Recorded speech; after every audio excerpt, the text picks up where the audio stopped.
All right, cool. So, hopefully this doesn't sound weird because I'm getting a lot more echo on my end, but I'm not sure if that's like a thing or what's going on because I was fiddling around with my settings, so hopefully it doesn't sound like a tin can like it does. Yeah, hopefully you didn't fucking ruin it. Yeah. Granted, I'm not having myself come through on my end, but I'm getting the echo of me through you, I think. Cool. But apparently it's coming through just fine, which I guess I'll find out once I insert the intro. Yeah, I guess we'll find that out. Yeah. But yeah. We got an agenda today. We do. Not the craziest agenda of all time, but definitely agenda of sorts. Shit. I just want to make sure I get everything closed down here because it's a madhouse in my tabs right now. It's a madhouse. Plus the Sox are playing. Oh, yeah. What's the score? Right now they are, excuse me. Let me get that pulled out. Right now we are winning 6-0, so cool. Keep that going, hopefully. Hopefully pick up the first win of the season. That's the plan. That's the play. But that's what we got going on. Shit, man. So I was talking to my my counterpart.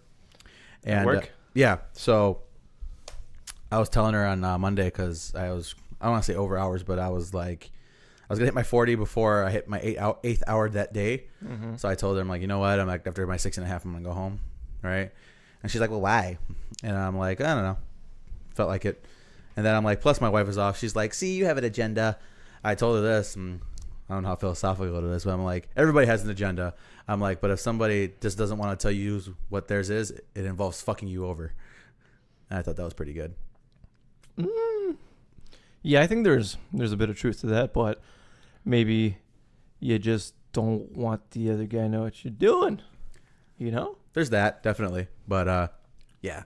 Yeah. I think that was a good foul ball swing. You know?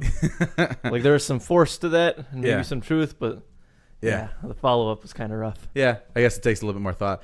But I mean, it's not going to be as classic as my just because you're born here doesn't mean you have to die here kind of statement. I know that one had an impact on you. I know you like that one. But yeah, man, are you ready to commence? Oh yeah, let's go. All right, let me see how this intro bleeds into that. Oh shit! I thought I paused it. Sorry. No, for sure I'm pausing this time.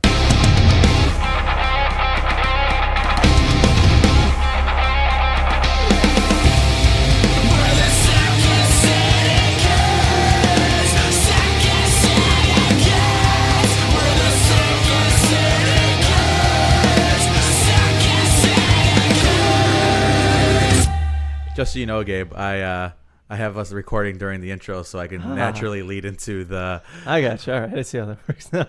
What is going on, guys? Welcome to the Second City Kids Podcast, episode number 112. 112. Yeah. So that's how I do that. Plus, it helps me like... fucking hilarious. Yeah. You like pulled off your fucking headphone and it's like blaring. Like, yeah. Jesus Christ, man. You okay over there? Yeah, I'm good. I just realized maybe that's why I'm getting the echo. Because I don't have the echo anymore because my speakers or my headphones were blaring. But yeah, man, you trying to shake up that earwax? You trying to? I guess so. But yeah, I don't have the echo anymore, so that's good. But so yeah, don't talk during the intro. Cause that's funny. Yeah, because like I now said, you guys know our half-assed measures. Hey man, it's better than trying to line it up after the fact because I'm supposed to, Yeah. Because I was doing it before. I tried to. I'm like, well, I couldn't do it because I would talk over the track. But if you have it on a separate track, it's gonna go. So I learned that. It's gonna rock and roll. Very cool. Very cool. So, but yeah, we are back for another episode of the Second City Kids Podcast on a relatively nice day, sunny, a little windy, a little chilly, but not too bad on the south side of Chicago, Illinois. I'm your host, Jacob, and with me today I have my buddy Gabe. We are back for another episode. But first thing, we're going to get how we normally get crack-a-lackin' on the week. How was your week, buddy? Good, man. I started conditioning for boxing this week, actually. Oh, yeah? Yeah, it's been something I've been wanting to do, and I've kind of... Well, you used to work out, right? You know how it is sometimes. Yeah. It's a very different thing when you go in with like either yourself or a buddy to the gym and you work out, and it's a completely different experience when you have a trainer. Yeah. You know? So, yeah, I signed up for that. And, first day, I go in the morning. I go at the butt crack of dawn. It's like 6:30 on weekdays. But I put my wraps on, and like it hit me, just like a truck full of dildos, and I was like, God damn it! Only I would have the sudden urge to shit the moment I put my wraps on. Just leave them on. And they'll wipe my ass with the wraps. Yeah. But yeah, I just thought it was hilarious. I was like, it's my first day, and of course. Yeah, that makes sense. It sounds like par from the course for you. But where are you going? I'm going to the UFC gym. So that's fun. They got all sorts of good stuff going. We went yesterday, me and a couple buddies, and they're like, "Oh yeah, this is gonna be fun." Blah blah blah. I was like, "Yeah, you're not gonna be saying that while you're doing it." Yeah, absolutely. So halfway through the workout, we all like look at each other like soaked in sweat, and they're like, "Oh my god!" I'm like, "Yeah." Yeah, absolutely. Yeah, man. So they have like their like classes for boxing at the UFC? Yeah, they have a whole bunch of stuff. They have boxing, kickboxing. You get all your Muay Thai belts there. It's like a full day's worth of classes, and it's a gym obviously too. So how long? How many hours do you spend there? I spend an hour in the mornings there, so it's not the heaviest of commitments, because I know some guys are in there for like 3 or 4 hours a day. Yeah, but I get my shit in. I focus. I go hard, and then go home sharp. Go to work. Excellent. Cool. Very cool. All right. As far as my week, it was all right. Yeah, nice and quiet. Yeah, not too bad. Some weeks are just there's nothing too much going on. That's nice. Yeah. So that's what we have going on. But so let's go ahead and I guess get crack-a-lacking into this. So I actually have two of these kind of stories. So the first one, they're both by the same YouTuber. He's like this. He's heavily into Magic: The Gathering, the card game, right? Yep. And you probably played way more Magic than I have. I was kind of always around it. I played it for a little bit, never did a deep dive. But so this guy is like an appraiser, a collector, pretty much the whole shebang. And so on one of his videos, some kid was like, "Hey, I bought the MTG 2019 course stuff. I think he said like 14 of the starter things, right? The course starter packs, which is a shitload of money. That's really. good, yeah. Like $20 a piece, right?" And he's like, "And I got no mythics."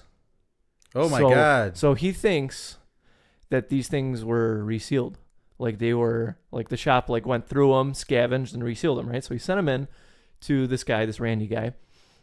And so he's like, "Okay, yeah, blah, blah, blah. Like, like those are absolutely garbage odds, like 20 core starters and not one mythic. Like that's pretty close to impossible, right? But it's totally possible. Yeah. Maybe sometimes you get shit draws." So he's going through these core sets, and he's like examining them. And so card packs have a certain way of like feeling, like a nice crispness to how they open. Mm-hmm. And so what this card shop was doing was that they would open the packs from the bottom, right? But they would open it very carefully and stuff, and they'd open it along the horizontal edge and not the vertical one, Mm-hmm. And say peel it out, take out any rares, put a garbage rare back in there because you're guaranteed one per pack. Yeah. Toss it back in and re-glue it and put it in the whole starter pack. And that's just fucking wild, right? Yeah. And so I don't mean to bash on the Magic community because I was a part of it at one point, but like even here when you go to like Top Cut or whatever, like some of these local card shops, like I know a couple of like these guys that have been working there for like 15 years and have been playing Magic since it came out, and I feel like there's always beef and drama and just like fucking like not the good kind of debauchery, like the bad kind of debauchery, always going around Magic: The Gathering. Like one of the guys told me that He enjoys Magic on a casual level, and he stopped playing professionally because he was at a tournament once, and you give your deck to your opponent to shuffle, right? The dude bent the corner of one of his cards, called the judge over, told me he had a marked card, and he got disqualified. What? That's garbage, isn't it? Fuck? And so, like, obviously you're going to get toxic people around anything that you do really nowadays, right? Yeah. But I just feel like there's just so much of this in the Magic community, man. That's crazy. What's kind of your experience with this? Well, I mean, I've always been like the Magic player amongst my friends. Mm-hmm. So like everybody I would ever play with would have passing interest, but I always felt like I was always the most, were devoted. Yeah, the most invested. So as far as like playing when I was like younger, like it was like not even close. But I've never like full bore went into like a shop to play against some random nerd. Like I've never done that. Mm-hmm. But I think the reason why, I'm sure Pokemon and Yu-Gi-Oh has probably gotten there too. But just because the community is so old that there's been time for this level of scumbaggery to kind of fester up to the top. Well, all right, because here's the thing. I've been in like Yu-Gi-Oh tournaments. I've had my fair share. I've had HeroClix tournaments. I've had Vanguard tournaments. I used to live at a card shop in my high school days. And like, here was my big thing. The Magic community, there's always Magic players there, regardless if there's a Magic tournament, if there's a draft or anything. There's always Magic players there, and that's just that's the community behind a card shop. Okay. Magic the Gathering is the most popular trading card game at the moment, and arguably, I think it's the oldest too, right? It was like 89. Yeah, a lot of these card games that have come out since have been kind of an offshoot or a basically, I don't want to say offshoot, but kind of trying to replicate the success that Magic had, because I think Magic started in 92, 93 or it was pretty early, man, and Yu-Gi-Oh wasn't too far after that. I think it was in the States in like 97, 98, but it didn't blow up into the cartoon. I'm saying it didn't have the same steam train that Magic did. Yeah. It was only until like a couple of years after it debuted that people were on the boat and whipping out, some spicy combos. Because in the early days, it was just a real simple thing. Yeah. Get your strongest monster out. But, man, where was I going with this? Oh, so there's always Magic people at the shop, right? And the joke here was that whenever there was a Yu-Gi-Oh tournament going on, which is like Saturdays at noon, right? The joke between the Magic community was like, oh yeah, like they play Yu-Gi-Oh because they can't play a real man's card game, And like, I get it. Maybe there's some truth to that. Maybe not, right? But no, it's like, what should it fucking matter, And I feel like there's like the Magic people, at least here in this area, are always like ripping on each other and just, Well, I find it funny that people think that, you have to play a real man's card game. The only real man card game is poker. Like, I get it. I mean, because you've been playing it since you were 12 and now you're 30. Cool. But at the end of the day, these things are marketed towards children one way or another. Well, I would say that the Pokemon card game is. I would say the Yu-Gi-Oh card game still is. I don't know how much Magic is marketed towards kids. I'm sure there's an interest amongst the younger community, but for the most part, I'd say it comes off as a pretty serious card game. And at least the way Wizards of the Coast tries to present it and the way maybe the strategy of the whole marketing team goes for, because like you can only spend a certain amount of money when you're, under 18 years old, right? Like when I was working part-time and I had just enough cash to get me by, I would buy a pack or two here a week. And then and then you get promoted at UPS and you're like, oh, should I have real money? Let's buy a box. Yeah. And that was like me and Nick would go to card shops all the time. I'd be like, hey, you want to split a box? And on more than a dozen occasions, he said, yeah, let's split a box or something. Yeah, I got you. And that's a very kind of rabbity whole thing.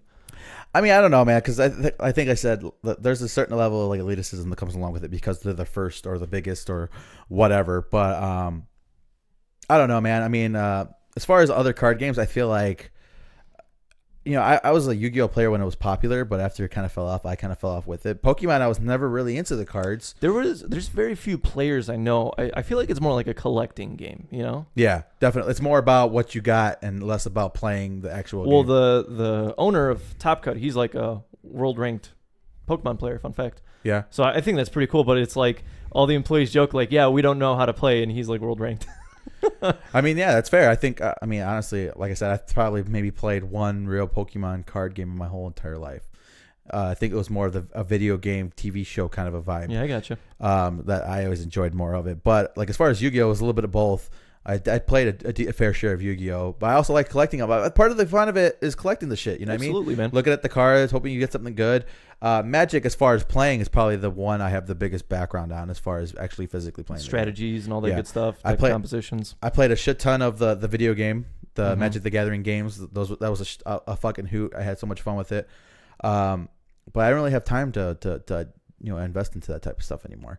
I do enjoy it. There was a resurgence in my life a couple of years ago where I was like really back into it. But it's nice, man. But like, here was my thing, and there's some truth to this in a lot of card games, but in Yu-Gi-Oh, the big thing was like you'd pull something rare out of a pack, right? And when a card just first drops, it's going to be stupid inflated. It's going to be stupid pricey, right? And Nick always joked that I have the luck of the devil because he would open like 6 packs in a row and get garbage, and then I'd open a 1 pack and I'd get the money card for the whole box. And this would happen like consistently, and it was like really weird. He's like, "Yeah, Gabe, you have the luck of the devil," blah blah blah. And so I kind of became like hooked on this like mentality, and I knew how many of X cards should be in this box. Like I had the statistics down and like all the probabilities. I was like, well, if I buy 9 packs right now, it might be a little bit more expensive, but I have a better odds of pulling this because 3 packs are already sold and the guy told me nobody pulled the money card. Like that was like my mentality. I got so addicted to that. But the problem with it was you pull it and then you're like, oh man, maybe I should build a deck around this, you know? Because like any like stupid OP card, you're like, yeah, man, this would be a cool addition. You know, maybe I should run this thing. But then what happens in Yu-Gi-Oh is that a couple months down the line, the card either gets semi-limited, which is, you know, down to 2 copies in a deck, limited, which is down to 1 copy in a deck, or banned, self-explanatory, or even worse, it gets a reprint in something that's guaranteed. So I pulled a really nice rare card once, and then they reprinted it in a tin. So you buy the tin, you get that card right off the bat along with like 6 packs. And so that card went from $80 to $4. I mean, the upside of that is that you always have the original print, though. Yeah, but I mean, you know what I'm saying? No, I get it like devalues it so much. And then the thing in Magic is that, you know, granted, there's like 101 different formats that you can play Magic in. But if you're playing Modern and you wait too long to fuck around with that card, it's not only going to drop in value, but now you can't use it in a Modern game. Yeah. You're going to have to use it in Legacy or whatever it's called. Legacy, Commander, whatever you're playing that's not Modern. Yeah. And that's kind of my gripe with it. It's like, I like it. I like playing card games, and I like the whole strategy thing. You know, we have the same mentality on this stuff. And part of the fun is opening those packs and feeling like a kid again, right? But there's just so much drama, toxicity, garbage, and then like, unless you're doing this as a full-time job, like flipping cards left and right, you're really just going to lose money, man. Yeah. It's absolutely. ridiculous. Absolutely. Because when we were like 17, we would buy packs and then we would sell cards for pizza money and we'd go next door and get pizza. And we felt like fucking kings. Yeah, absolutely. You know? But now it's like, dude. No, I feel you. Speaking of a card game and bringing it back, I don't mean to derail the conversation. I'm not sure if Phil's coming to an end or not. But me and Adriana purchased Sushi Go. Oh, very cool. Yeah, Yeah. we should fuck around with that. Yeah, maybe we'll give it a roar before you guys take off, because I know it plays pretty fast. Very cool. And Very cool. Yeah, we'll fuck around with it. I got one more Magic the Gathering story. I'll keep it short, I promise. Keep going. Same guy, Fine. the same Randy YouTuber guy. Somebody sent him a letter. They're like, hey, I bought a Black Lotus from a buddy of mine a couple years down. He was in a rough patch. He wanted $8,000 for it, blah, blah, blah. And now I'm trying to sell it, right? And so what he's noticed is that people display a high level of interest, right? And they come and they check it out. They're like, yeah, you know, all on board. And then they'll get like a third party to take a look at it. And then suddenly like everybody pulls out. So he's like, I'm worried that it's a fake. Do you think you could take a look at it for me, right? So he sent it to this Randy guy, the YouTuber that, you know, I was watching. And the dude pulls it out of the box. He does this all on camera. He's like, yeah, I don't want there to be any discrepancies that I sent you back a fake card or anything. So we're going to do this all right now, one take, right? And so he pulls the card out of the very carefully packaged, you know, box and everything. And he's like, yeah, I already have a inkling.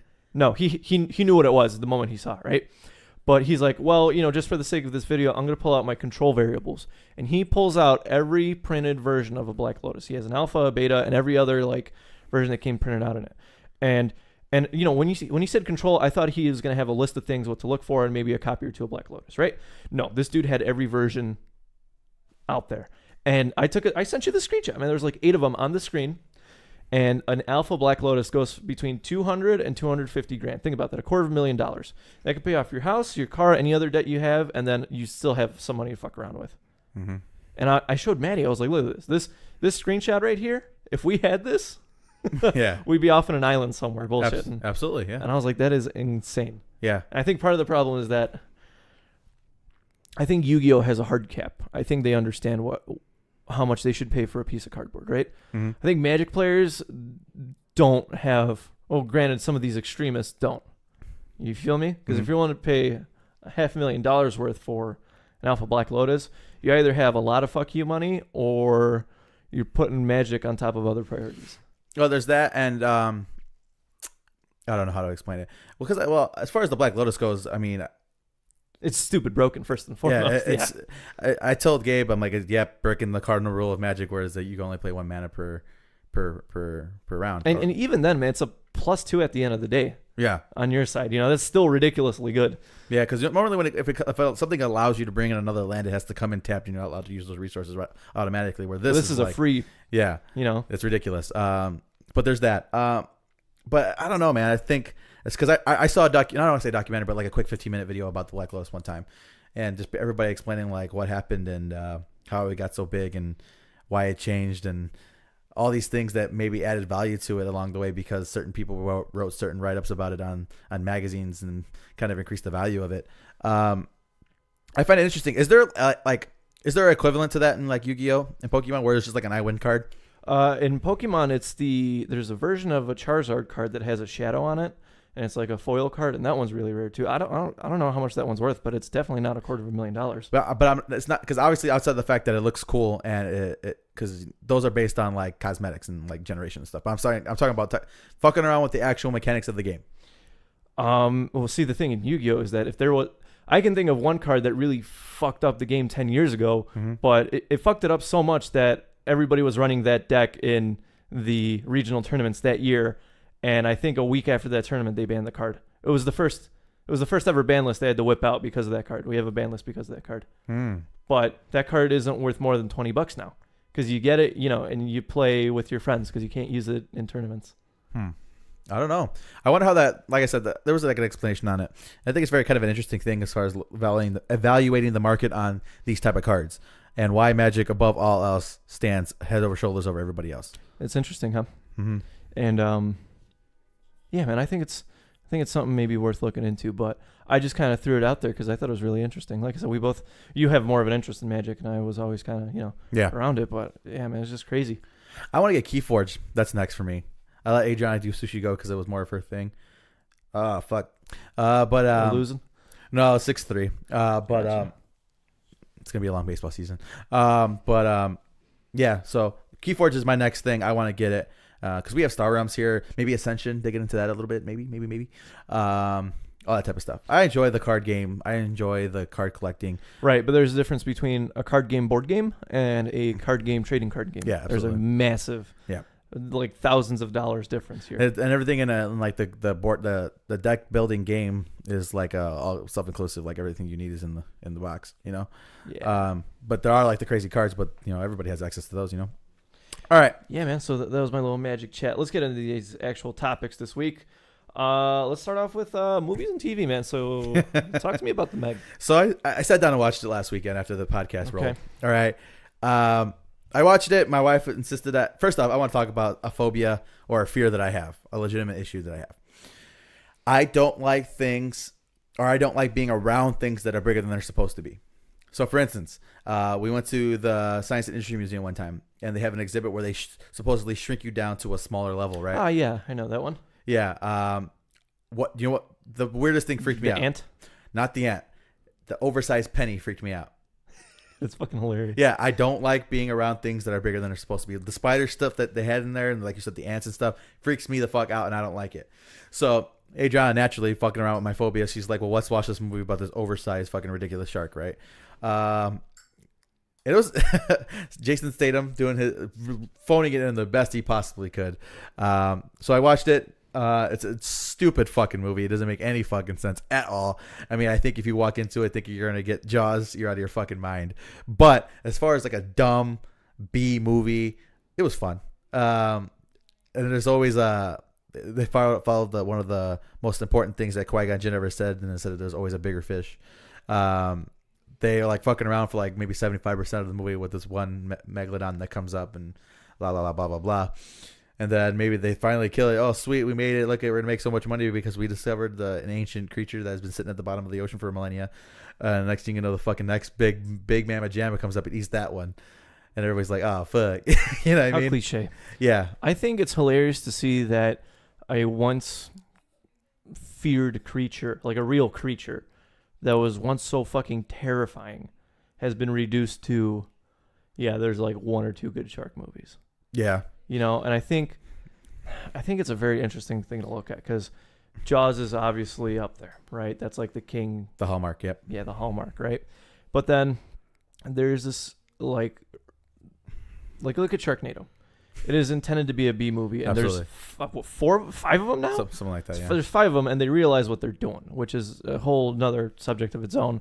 And you got shit like, you remember the Piranha movie? Mm-hmm. That was whack. Anaconda.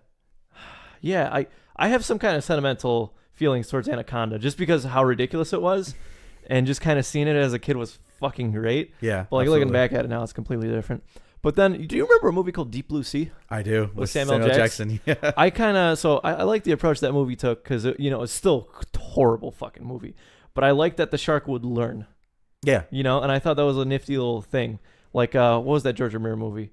It was like 2010 maybe, but it was like zombies, but they like learn and they adapt and stuff, and they like learn to speak by the end of the movie. And then people are like, oh my god. And it was totally ridiculous. It was totally like off the wall, but it was like a neat little interesting concept. I just think it's kind of sad that in the 50s that there's this crazy ass like if you go to the beach, you're gonna get bitten by a shark craze. Like everybody was fucking terrified of sharks, right? Yeah. And they'd be in like North Michigan, like, oh my god, we're gonna get bitten by a shark. Like, no, motherfucker, that's not how it works. Saltwater, motherfucker. Yeah, but now it's like, I feel like everybody has that mentality in their head that's like, yeah, dude, I'd fuck that shark up, or like, I'm not worried about sharks. It's not a real threat, you know? Yeah. When it still kind of should be, if Absolutely. you know, like you don't fuck with anything that's bigger than you or has like twice as many teeth as you. You know? I think that's a good rule of thumb. I think it's funny, man. Like, look at it.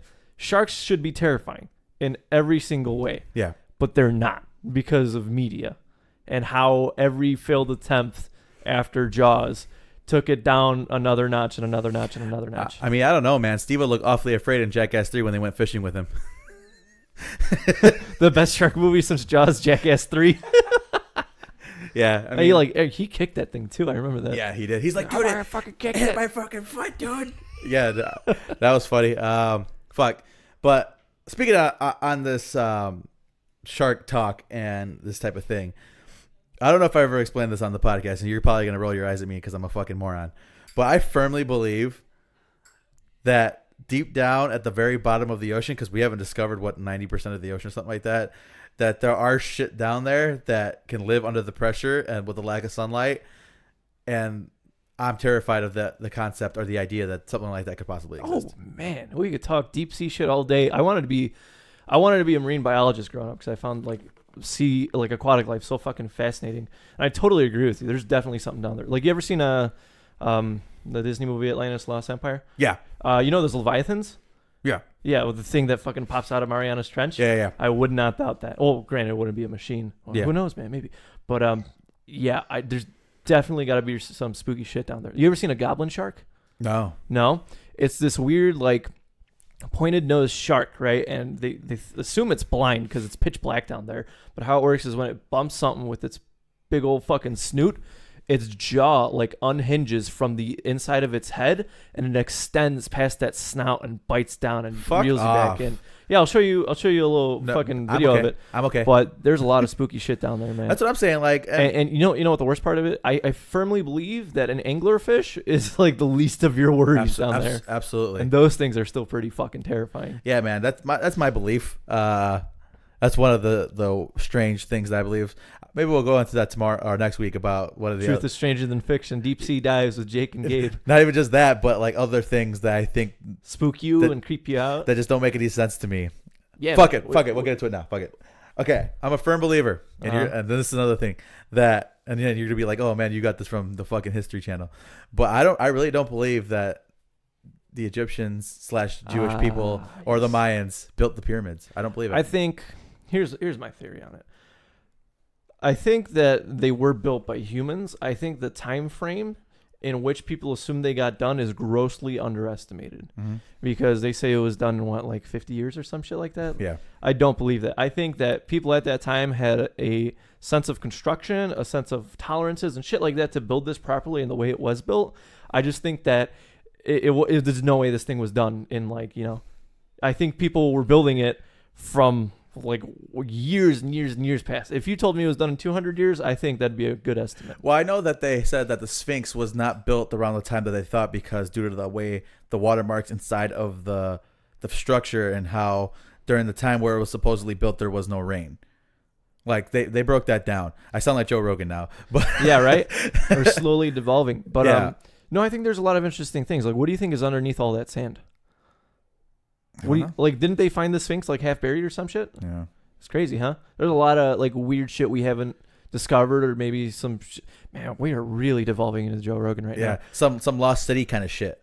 But there's a lot of stuff out there that's like up for debate, and there's a lot of stuff that like, Yeah, absolutely. Huh. But yeah. So fuck, where were we, man? What's next on this agenda? This is you. The next one. Oh yeah, so I sent you what people are assuming is the next Star Wars poster. Pure speculation. Okay, so here's the story. It went up on Twitter, and it got deleted like a minute afterwards, and somebody caught a screen cap of it. That being said, we see Rey, Kylo, Finn, what's his face? The other dude who I can't remember, Rose, and the Knights of Ren. I think that was probably the most interesting part. Oh, and C-3PO with a bowcaster. I think... Ah, man. You know what it looked like to me, dude? Straight up. It looked like one of them generic posters that you get inside of Kmart. Yeah, it did. And those poster bins, like, yeah, this is in bin A4. Yeah. Yeah, it did kind of look like it. And it's kind of sad to see that we've lost the magic in poster making.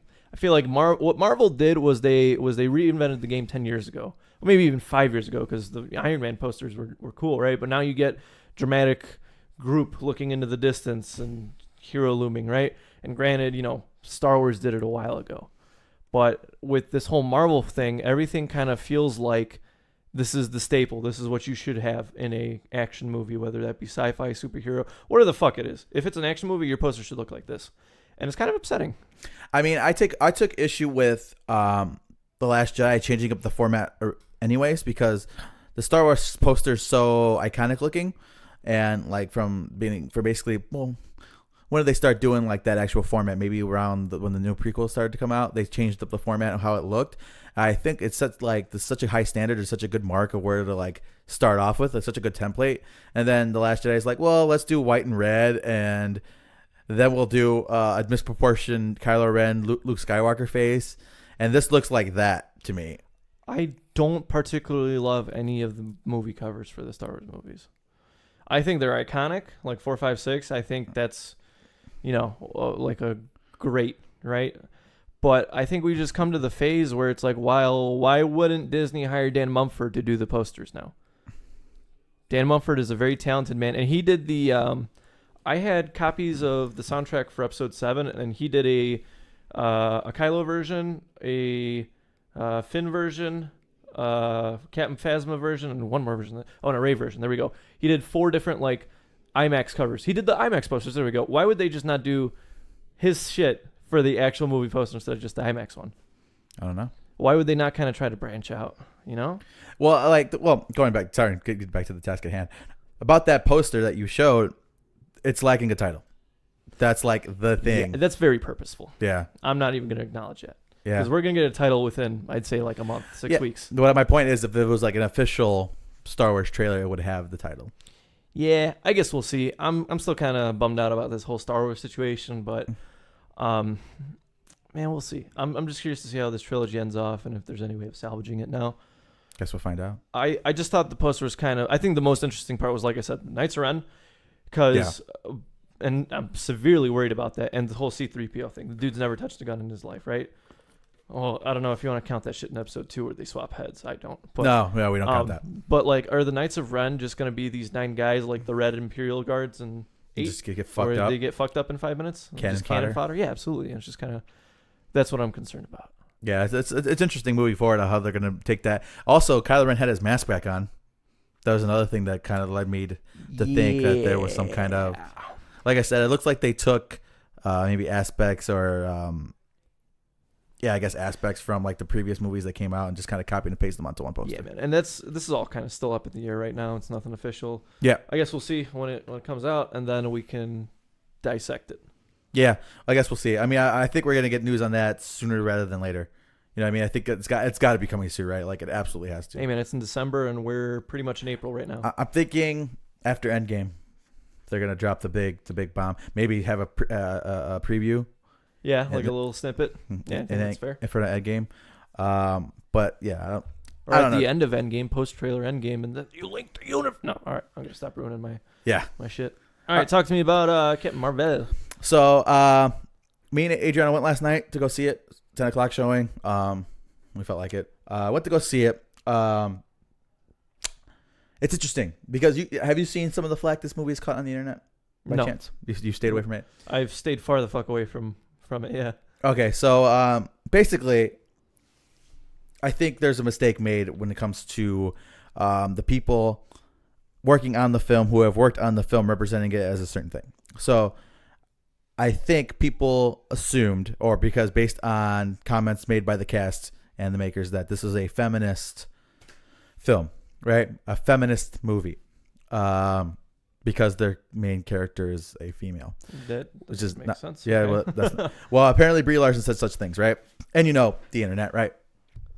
Cesspool of bullshit and nonsense and all the ugly things that people feel that people think in the back of their that head. people won't say in Yeah. public. Yeah. That people think in the back of their head but never have the balls to say. So basically, they were doing the whole Metacritic thing where people were tanking it because they didn't like what the film stand for, right? Which is the same thing that Us is going through right now because it's an all-black cast, la, la, la. Meanwhile, you know, people are freaking out a couple years ago about the Oscars, remember? Because there was no black actor nominated for best whatever the fuck, right? And I think we said on this podcast, we're like, well, let's make better movies, right?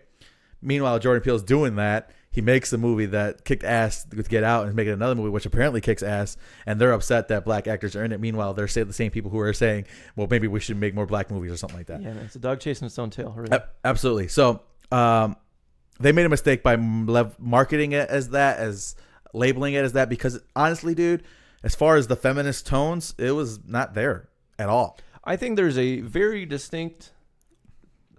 Whoops. I think there's a very distinct distinction, right? Is what I was going for that, but I think there's a very motherfucker. I think there's a line. There's a distinction. Yes, between feminism and Equality? No, not equality. Like an empowerment in the movie aspect. Yeah. Because I think it's one thing to show that women kick ass. Something like Alien, right? Yeah. We saw that empowers women. Yep. And there's something else. There's a clear line between that and being like your typical like feminist agenda. Yeah. That they got to get through. Yeah. And I think I'm all for the empowerment.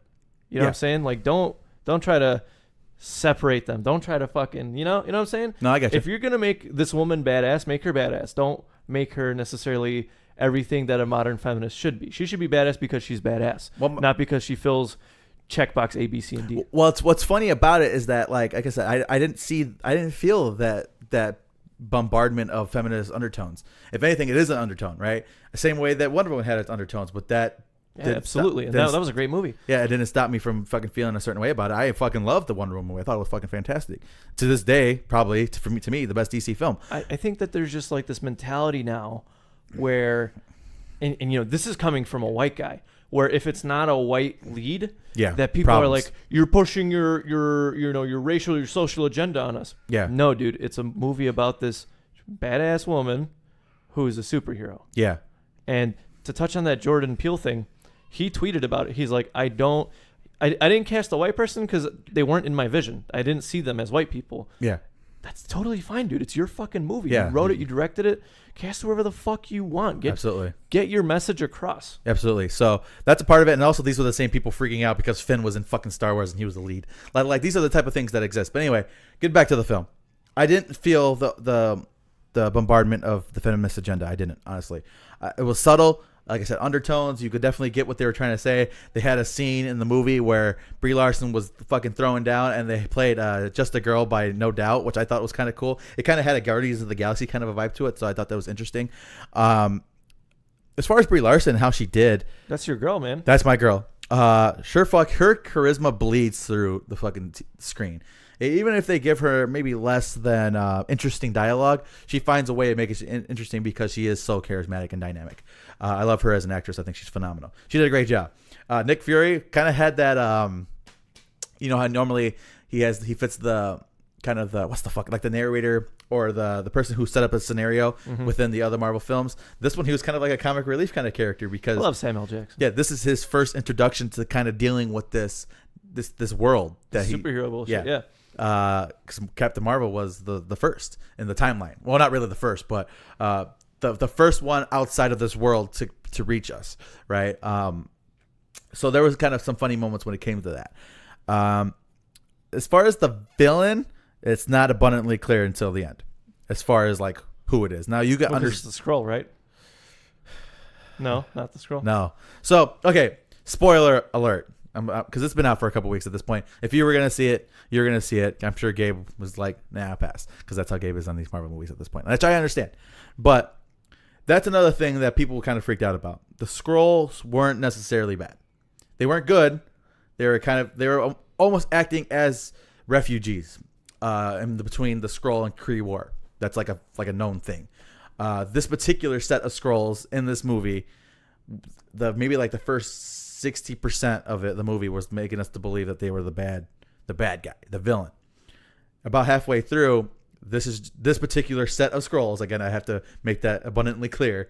They were just refugees trying to hide from the war because they were being eliminated by the Kree, right? So they made this set very sympathetic, right? Because basically it was a guy who was looking for his family, the scroll that you're dealing with mainly. I thought it was pretty good. Now, not to be said that maybe in this universe there are scrolls that are fucking assholes, I'm sure. Yeah, just because you're a bad guy doesn't make you a bad guy. Right? Is that from Wreck-It Ralph? Yes, absolutely. Who said that? Satan? No, the wrestler guy. Right? Zangief said it. But yeah, so this particular set is not bad. But I think moving forward, after the whole Thanos Infinity War thing comes to an end, I think the next big bad in the whole Avengers kind of storyline is going to be Super Skrull. Is going to come from the Skrulls. Yeah, that's what I think. But well, you know what they're going to have to fix for that, right? But Fantastic Four. Yeah, Fantastic Four. Yeah. Third time's a try. Yeah. Third reboot. Fourth movie total, I guess. There's probably some sneaky Japanese version that exists somewhere, I'm sure. All right, so give it a rating, man. Well, it was a good movie. I'll give it a solid 7. It was a good movie. Is that the scale we're using? I thought we were using. Oh, we're doing the letter. Oh, we're doing letter. See, I forget. See, we're never consistent on this things. I'll give it a B-. It was a good movie. I enjoyed it. I think it sets the stage for Captain Marvel. I think I mentioned this on previous pods. Her kind of being the face moving forward, the leader of the Avengers, because the very name based on this universe, the name of the Avengers came from her, because in her human world, her call sign was the Avenger. So Nick Fury is looking at photos. He's like, initially, he got his eye scratched out in this movie too. It was stupid, but it's funny. He's looking at a photo, and on the side of her plane it says Avenger, and he's like, "Oh, the Avenger Initiative." He changed Protector to Avenger because he saw the picture. Very cool. Yeah. So moving forward, like I said, I believe Brie Larson and Captain Marvel are going to be the face of this thing, and I'm not mad about it. I like her. I'm a big fan of Brie Larson. I don't know if that's just me being a fanboy, Gabe. You could tell me if it is. I don't know. I think it's fair to like her. Yeah. But I'm looking forward to it moving forward. Very cool, man. Cast whoever you want to cast. Make the movies you want to make. And don't judge a movie by its poster. Absolutely. So I think that was a pretty good movie chat. All right, what's next? Oh, yeah, gaming. So on Thursday, we had the Gearbox stuff at PAX East. So Here's how their whole reveal went. They got an hour to do it, right? For the first 50 minutes, here's what they covered. Smaller companies that they either teamed up with or absorbed, and the games that they're working on. Lots of cool stuff coming out. They covered... Right, just to clarify, this is a Gearbox-only presentation. Yes, this was the Gearbox presentation at PAX East. At PAX, okay. Okay, so yeah, companies they're working with, companies they absorbed. Couple of other things. Borderlands 1 is getting a remaster with some quality of life changes, which I'm super excited for. I actually re-downloaded that. I'm going to be playing that. Should be fun. And then they were talking about this Borderlands card game, like board game card game that they have. They're like, yeah, so what do you guys think about the new Borderlands? And everybody was like, what the fuck? That was it. And they roll the trailer for Borderlands 3. So this was it was very like Ed Boon inspired, in my opinion. So this was the thing that we were speculating then, right? This was So I was kind of wrong because I said I don't know how it's gonna be, and yeah, so it's Borderlands 3. It's out there. It looks very cool. They hit a shift code in the initial teaser. Mm-hmm. And so what a shift code is, if you play Borderlands, like you get like 5 loot keys, and they like tweet these out every month. They're completely free. You get like 5 loot keys and a special skin. So I thought that was pretty cool. It was scattered throughout the whole thing. And yeah, man, it was announced. The new villains look pretty badass. It looks like a lot of fun. And yeah, dude, my year is going to be absolved with like Halo, the Master Chief Collection coming to PC, Borderlands 1, Resident Evil 2, like all these like good IPs coming back. Did you finish Devil May Cry? I have not yet. No, man. I've been super busy. I've got most of my review finished. However, I'm going to wait to wrap up the story. Okay, fair enough. So soon, I promise. I haven't even booted the Division 2 yet. That's my second question. Yeah.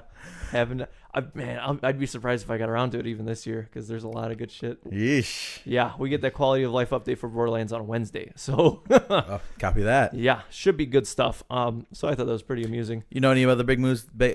Any other big news that came from PAX East by chance? You seen? I do else? not know. I didn't really pay much attention to it. I remember when PAX used to be like a bigger deal. I feel like it's kind of fallen at the wayside. Definitely fallen, man.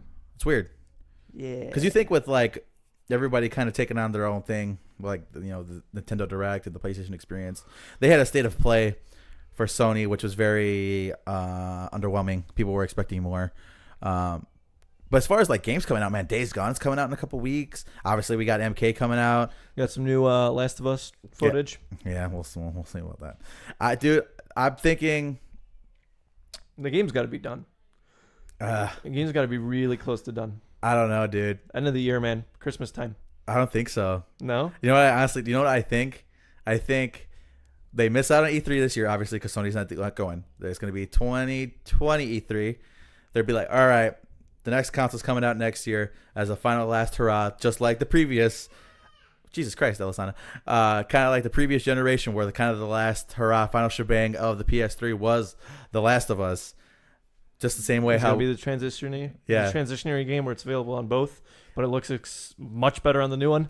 Well, to be fair, I mean, there's like a year difference between the two, but they're gonna say, okay, Naughty Dog is gonna lead us out, gonna play the final song as an encore, and it's gonna be the greatest game ever made.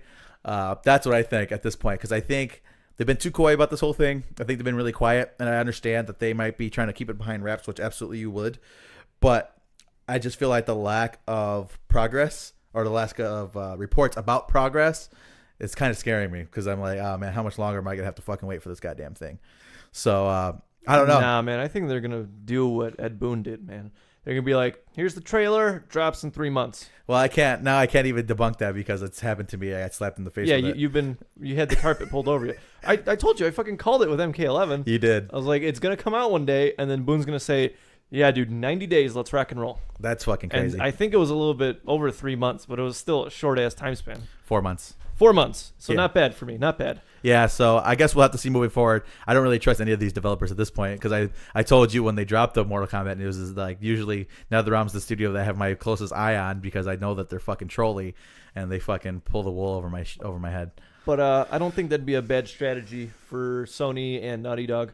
I think that'd be actually pretty wise. But it's a question of, do they want to do that, and how close is the PS5? Yeah. You know, because if it's still in concept phase, then fuck it. Why would you wait? Yeah. It's pure speculation on my part, but Very cool. Very cool. So I put another thing on here. I don't want to talk about it because it's the same bullshit that we covered last week with a different company. All Literally. Right. So I didn't see anything on this. Give me like a 3-sentence thing on this. Apple saw Google do this. Apple decided they wanted to copy Google. Apple is copying Google. Who wants a game on an Apple product? I don't know. That's my thing. Like, again, I mentioned it last week. Again, I don't want to talk about it because we already talked about it last week. But who is this designed for? Who is this marketed for? I'm so confused. No idea. I'm really confused by all of this. I don't know where it's coming from. Why now they want to do a subscription service? I don't fucking know, dude. I hate products as a subscription. Yeah. But here's like the thing, right? There's a difference between like an esport gamer and like the casual gamer, right? When we fall somewhere in the middle, be closer to casual, right? I'd say so. And then like there's a very distinct difference between a casual gamer and somebody who doesn't fuck with this shit. Yeah. And so my thought is that this product, the Strata is a little different, but the Apple stuff has to be marketed for people in between there. Well, my thing is like, you can't go halfway. You got to pick one or another. So, for instance, mobile games, they're meant to be casual, right? Now, when you try to bring that casual market and make it more of a hardcore thing, like a Ouya, for instance, it's going to fail because casual is casual for a reason, right? Hardcore gamers play on a PC or they play on a console that is designated to do that thing, and they know... And to do that thing well is the key concept to do that thing well. The only time hardcore gamers play casually if it's on a casual format, like a phone, right? So I don't understand. There is no in between. Either you're going to market towards the casual, like the fucking original Game Boy, or you're going to go hardcore and go full all the way by providing a console. I don't understand where it's marketed towards. I don't know. That's why they'll flop.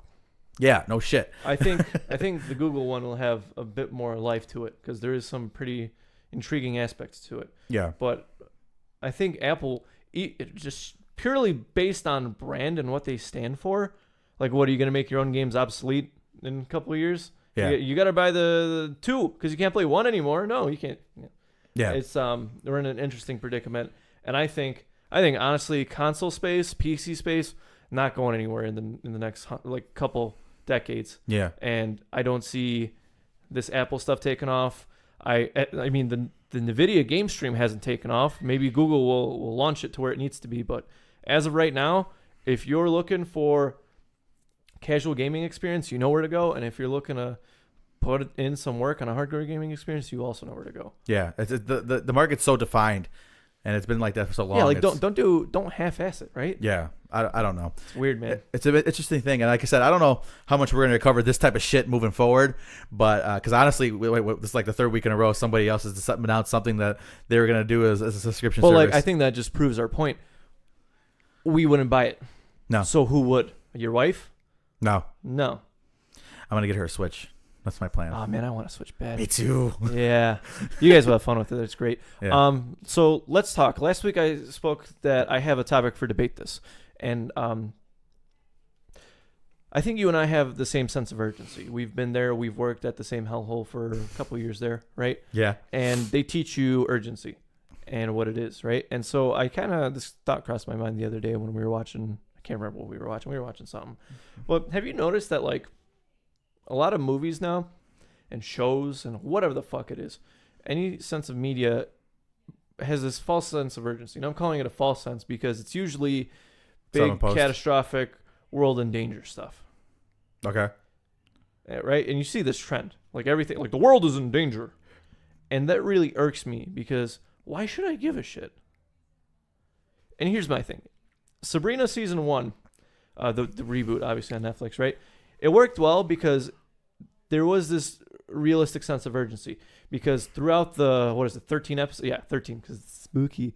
Throughout the 13 episodes, you kind of get to know each character and their little quirks and what they like and what they stand for. And you kind of know everybody. And you learn to, I don't want to say grow with them because we only have one season, but you learn to appreciate them and where they are in this world. Yeah. And so the climax of the Sabrina season is that the entire fucking town is in danger. Right? And that works so well because that's exactly who we should be caring about at this point. Yeah. Why would you scale that up into, I would even say, man, like Massachusetts is in danger. I don't give a shit, Yeah. Why does that matter right now? And I feel like just a lot of movies are pulling out this trump card where it's like, everybody's going to die. Great. Finally. Can I be included in that bunch? Right. Okay. That's my gripe, man. It's like, if you're going to have high stakes, you got to put in the time. You got to put in the time. You got to put in the development. I hate to say it, but Marvel did it right. They made you invested and they made you give a shit over the span of 10 years. Because they, granted they pull out the whole, the world is going to, Well, I think that they pull it out only when, it warrants it. So, like, for instance, if you look at the first Iron Man, basically what was fought for is controlling interest of Stark Industries, right? Like, that's scaled. So, like, you mentioned it when you were kind of going on your little rant about it. It's scaling, right? Over time, that scale's got to get bigger. But first things first, you got to make sure that we care about this many people before we care about your immediates, yeah. Before this many people. When you don't establish a world, who cares if it ends, right? So, I think that's kind of the important part of it is the scaling of it. Over time, that scale's got to get bigger because we know more about the world. We understand more about the world in these universes that these people create, right? But if you're coming out of the gate saying, the world's in danger, it's like, well, I barely care about these 3 characters. Yeah, right. Why do I care about everybody else going on in the world? Maybe they try to put you in a situation where you feel like you are in the world, but, at the end of the day, you're not. But that's my thing. Like, granted, individual Marvel movies have, like, although the world's in danger, blah, blah, blah, right? But what they built this up to was that a lot of these superheroes, a lot of these characters, the universe that this universe takes place in, right? It's established. It's completely established, and it's been established, and you grew up with it for the past 10 years, and now everything is in danger because Thanos. And that works because this was it was not something that was cranked out lightning fast. Yeah. You know, they could have damn well done that in 3 or 5 years, and it would not have been as effective. And this is exactly why everybody's freaking out about Endgame. Yeah. Because they took the time, they established everything, and they scaled it up proportionately. Yeah. And my gripe is when you have a one-off movie, and it's like, the world is in danger. Why do I give a shit? We just met the main character. Yeah, no, you're right. You know, and that's my issue, man. It's this, and I'm calling it a false sense of urgency is what I'm calling it. Because if shit's going down in the kitchen, but we're in the studio right now recording, and there's a fire in here, we got to put out this fire before we even see what's in the kitchen, man. Yeah. Let that roast burn. Yeah. No, there's definitely something to be said about that. As far as like the philosophy, like I said, I think they people use it, or writers, producers, directors use it as a way to try to get you to invest into the world that you're in, because They force it. Yeah, it's forced. It's forced. It's false. Like you said, false. It's misled that they think that we're gonna care because we put ourselves in the world that maybe they created. Well, in actuality, I don't care. You know what I mean? Good directing and writing doesn't force you to care. It makes you care. Yeah. And I think that with this false sense of urgency, I think a lot of the times it's very clearly stated. Yeah. Like the world is in danger. But when you have true emergency, like sense of emergency, they don't have to say it. You know what's at stake. And it's like, you know who does like a fantastic job of scaling towards the ultimate climax? Harry Potter. Harry Potter, proportionally, as time first it was about him getting resurrected, and then you know his attempts get more and more serious and thwarted as time goes on. And then he starts to get desperate, and then next thing you know he comes back, and then nobody wants to believe he's back. Well, even then, man, like look at like Prisoner of Azkaban. It wasn't even. It was like this guy killed my parents, or so we think, right? Yeah. I was like, I kind of have to have this closure for myself, and I was like, Voldemort was put completely on the side for that majority of that movie. Absolutely, and yeah, it's like. I don't know. I think Harry Potter did a fantastic job of scaling, because, as like you said, as the time goes on, the stakes become much higher, and everything makes more sense, and everything becomes that much more important. Because at the end of the day, you know, Voldemort in the first one was attached to a fucking wimpy ass teacher. You know what I mean? And then eventually he became the physical being that he became. I don't mean to go on a side rant about this, but can we? How do you feel about his design in the movie? Voldemort's? Yeah, I think it was very excellent. You liked it with the no nose thing. Yeah. I understand the need to make him snake looking, and I understand that we're supposed to understand that he is not human, like per se, but I don't like the design. I think especially with the eye color, because I think at first he kind of had that snaky kind of eye color, but then they kind of gave him like the blue, right? Yeah, and they kind of gave him the normal. I think when he came out, when he was resurrected in 4, I think the over the top acting and the way he like ran his fingers through his head, I thought that was really well done. And I think that's probably the best representation of Voldemort was in that 15-minute scene at the end of Goblet of Fire. Anything past that, he's really just like whatever to me. Yeah, definitely. Know? But like that was like the crowning moment when you get to first see the Dark Lord on screen. That was it for me. Because at that point, you have a face to the name, and you know this guy's going to come in and fuck shit up. Yeah. I don't know. That was interesting to me. I don't know why I brought that up. But yeah, man, that was kind of my rant on false sense of urgency. And I hate that it's this card that people feel the need to pull out. Absolutely. Because don't undercook your roast. Absolutely. Because it's going to be raw, and no one's going to like it. And then you're not hosting Thanksgiving. Which may not be a bad thing for some of us. Yeah, right? Shit. All right, so I came up with a game last night on my way to the movie theater. Cool. And I thought this was kind of funny. So it's going to be kind of a convoluted game, so you're going to have to bear with me a little bit. All right. You, sir, are in charge of a musical project, something that you want to create yourself, right? Whatever it is, imagine it in your head. Now, the only caveat is that you can only name songs based on one-liners from one movie. Which movie is that? One-liners from one movie? Yeah. So if I have like a one-liner, and let's say, like, how does this work? How do I connect the two? There's no connection. You just like the songs aren't based off the titles. They're just like that quirky early 2000s, mid 2000 thing where every band was naming their songs after stupid shit that didn't have nothing to do with the song, and you just name them. Oh, okay, I see what you mean now. Yeah. What movie? I think there's actually probably a handful of movies I do. I got one. Is it Pulp Fiction? No. No? No. I picked one movie because I love the one-liner so much in it. And it was a movie that Adriana brought up the other day. From Finch's Ass? No. No, not American Pie? No. What is it? It's Fun with Dick and Jane. I can't calm down on being indicted. No, I ordered Kentucky Bluegrass. Me llamo Dick Harper. It's pretty good. Yeah. What else? Sometimes the best cure is a clean conscience. That type of shit. Those are pretty good. Yeah, they're not bad. And for like a 4-year strongy kind of band. Yeah, that's because that's what caused it. Is because with the you're doing your 10-song. Huh? I was doing my 10-song set list, and I'm like, I get all these fucking references, like stolen credit card or wipe yourself off, man, you're dead. That's the good shit, man. But that's what inspired this is the 4-year strong having all their it's songs. That frat house punk. Yeah. So it made me laugh. Like I'm a corporate puppet, stuff like that. So that's the only reason why it came to my mind, because Adrian was continuing to repeat lines that were funny from the movie, and that made me enjoy it more. And then like the last song title on my album will be, well, yeah, now I'm working at Enron. You know what I mean?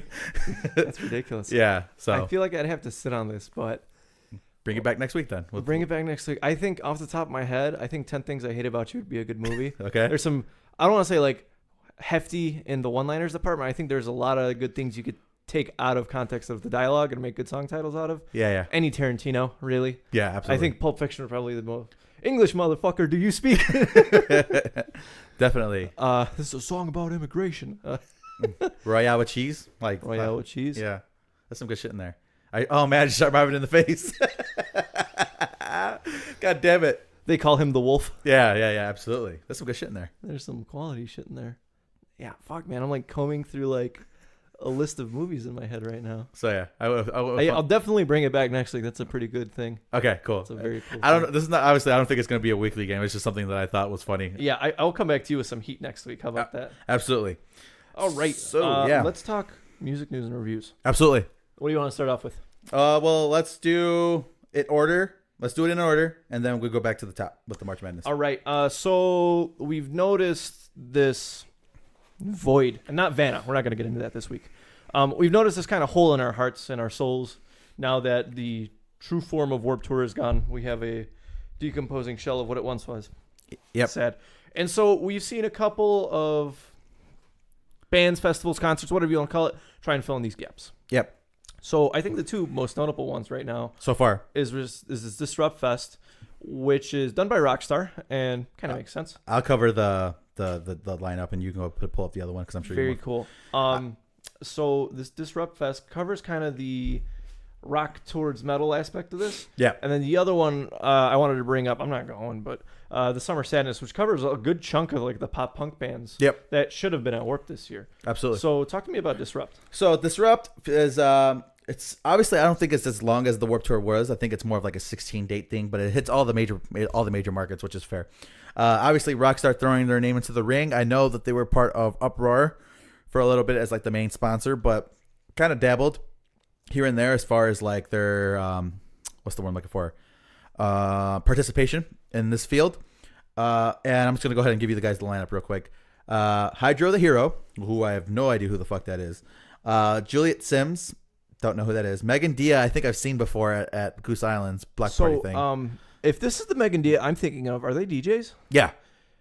I think so. Oh, wow. They used to be part of Monster Cat back in the day. I used to jam out to that shit. Oh, yeah? Yeah.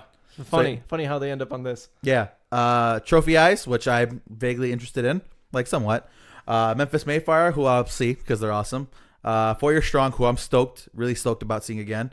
Andy Black, who's not playing our stop anyways. Sleeping with Sirens, could care less. Atreyu going to be dope. The story so far, whatever. Sum 41, stoked. Circus Survive, stoked. Thrice, stoked. And The Used. It looks like they're headlining this whole event and this whole shindig.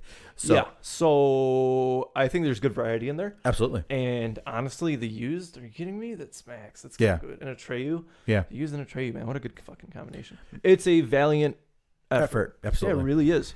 Because there's 101 ways to half-ass this, but Rockstar didn't. I appreciate that. Rockstar put some thought, and they're like, okay, what would be a good compilation of music that we could put together that isn't so far out, that where it doesn't seem like, where I feel like it's disjointed, but it's close enough and related where it makes sense. It's a cohesive unit. This is a solid lineup, man. Like this lineup could easily be like the main stage of a Warped Tour. You know what I mean? Like I totally get it if that was like a Journey's Left Foot. Yeah, exactly. Yeah, this would totally fit that vibe. I'm excited to see Thrice, man. It's been a long time, so I think that would be sick. There's some good bands on here, man, and I think they did a good job. However, I am waiting for a notable sponsor from the Warped Tour scene to get involved into this. I'm surprised they haven't yet. Monster Energy. I'm surprised Monster did not bring out their own heavy festival version of this. You know what we should have realistically? Think about how much money Monster, Rockstar, and Red Bull have between each other. A lot. If those bands are representing Rockstar, imagine what bands would be representing like Attila. No, Monster will have basically the same lineup that they've had for fucking all the Red Dawn, White Lightning shit, where it'd be like the Silent Planets of the world and stuff like that, Silverstein, and I'm surprised that they haven't announced such things, or if they even plan to. Very interesting. Yeah, maybe we should have a consignment of energy drink companies come together and put forth a mamma jam of a festival. Well, I know that Red Bull will probably be kind of the most unique and probably the most mainstream. Well, because Red Bull does, they do a lot of like sports, like extreme sports and stuff. I'm curious to see who they'd bring out. Probably like the Fever. I think that'd be a safe bet.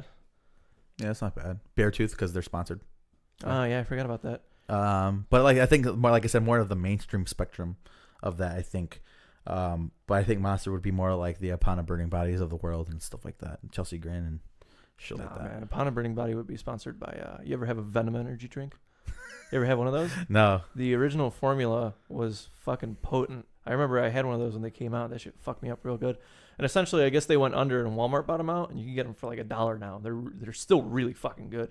It's like Four Loko, you know? It's still good, but it's not the same good that it once was. Or bad, depending how you look at it. Yeah, but I think Upon a Burning Body would be like them. I don't know if Venom is a Chicago thing or not, but I don't know. I haven't seen them anywhere outside. But yeah, man. So this is actually the Sad Summer tour, not Summer Sadness. That's a Lana Del Rey song. Whoops. But so here's the lineup. It's Every Avenue, Emo Night, Forever the Sickest Kids, Set It Off, 4 Years Strong. Hello. What? Yeah. The Wonder Years, The Main, Mayday Parade, and State Champs. I think that's also a pretty valiant effort. Excuse you? Towards the pop punk scene and the frat punk scene. 4 Years Strong is on the ballot. Yeah, I have the poster. I have the thing. Let me see. Up. Oh, I shit you not. Granted, it's only in select cities, but they're still on the quote unquote tour. Yeah, pretty interesting, huh? So 4 Years Strong got a busy summer. Huh. Yeah. I mean, good for them. You didn't believe me there, did you? But they are on the full Disrupt, so that's good because I'm going. Good to see them back touring. They've been kind of quiet. Since 2016, right? They have, yeah. Warped Tour they were on? No, they were on last year. Yeah, I totally forgot about that. But they haven't come out with an album in a couple of years. I know 2015. that. Yeah, I know. 4 years. I know it's been 4 years strong. I see what they're doing. You can't fool me. Yeah, but so yeah, I think that's, you know, as far as that, I mean, it's not my vibe, but I'm sure. Yeah, man, if you're in that scene, it's gonna be a good show. Here's my kind of gripe. Is Maddie going? Well, she's debating it right now. We have a very busy May.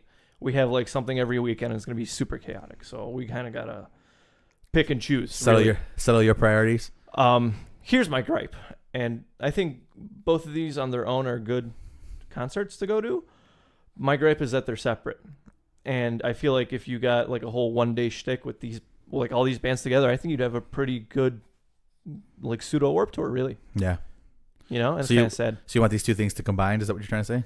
Not saying that necessarily. I'm saying if it did combine, we'd have something closer to Warped Tour than as opposed to a regular festival. I think that they're making the conscientious choice not to become Warped Tour light. So I think they're gonna take kind of the formula because from what I looked at the Disrupt website and separate the stages. Yeah, they're gonna do the separate stages thing, but they're only gonna do one band playing at a time. So I'm assuming maybe the smaller bands would be on the two smaller stages, alternating left and right, and then maybe like the last 4 or 5 bands being in the pavilion. Granted, I have no foundation for that. Like, it's just me tossing ideas out in my head. I don't know that for sure. But for me, I'm looking at the time and how many bands are playing. Apparently, it opens up at 1, and you know, they got like 10 bands that play, and then, you know, minimum half an hour a piece, if that. With the, you know, change up time in between and set up and pull down and all that good stuff. I don't know if they're going to be able to fit everybody in that amount of time. Assuming it gets done like at 11. It's on a Friday night. Yeah. Nah, dude, they're going to do one band at a time. In the pavilion, you think? Really? Yep. I hope not. I would not doubt that. Tinley goes late, man. Tinley goes late. Yeah, but I don't want that. Yeah, man. I guess you'll see closer when it gets. Yeah. Because I was gonna buy the tickets, but I actually wanted a seat. But my sister's boyfriend bought it, so I'm not gonna complain. It's I don't want to say free ticket because I'm paying him back, but he took the initiative to buy the fucking ticket. So hey man, it should be a fun day out. Yeah. All right, talk to me about MCR.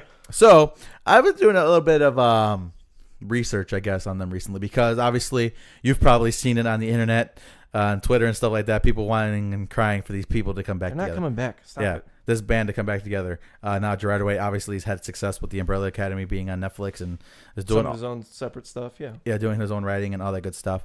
So I've been doing some research because historically speaking, I'm not the biggest MCR fan, right? I do enjoy them. Don't get me wrong. I've never said that they were bad. I would never say MCR sucks because I think that's lying. But been doing my research about kind of what they did in the previous albums and the Black Parade and all that good stuff. And they had a DVD come out a couple of years ago called The Black Parade is Dead. And essentially what it was is them playing a concert in front of a really large like Mexican stadium and like a bunch of people, right? But on like the B side or the flip side of that, they had them playing a show in the middle of nowhere in New Jersey in front of like 200 kids, like at the peak of their popularity with the whole Black Parade thing. And everybody's talking about the grandiose of the whole Black Parade thing and the theatrics of it all. I'm sure pyro's great, but at the end of the day, I think this is a band that blew up and did a really good job with that. But I think they would have done themselves greater service if they stayed in the smaller vein because I saw the show.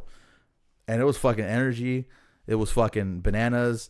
It was these guys like really feeling like it's supposed to caring less about how they visually looked and about the theatrics of the whole presentation, that they played the music first and they did a good job with it. And I don't know. It's just a philosophy that I have that maybe sometimes these bands who have a gimmick or something that they have a theming of can Ice Nine Kills.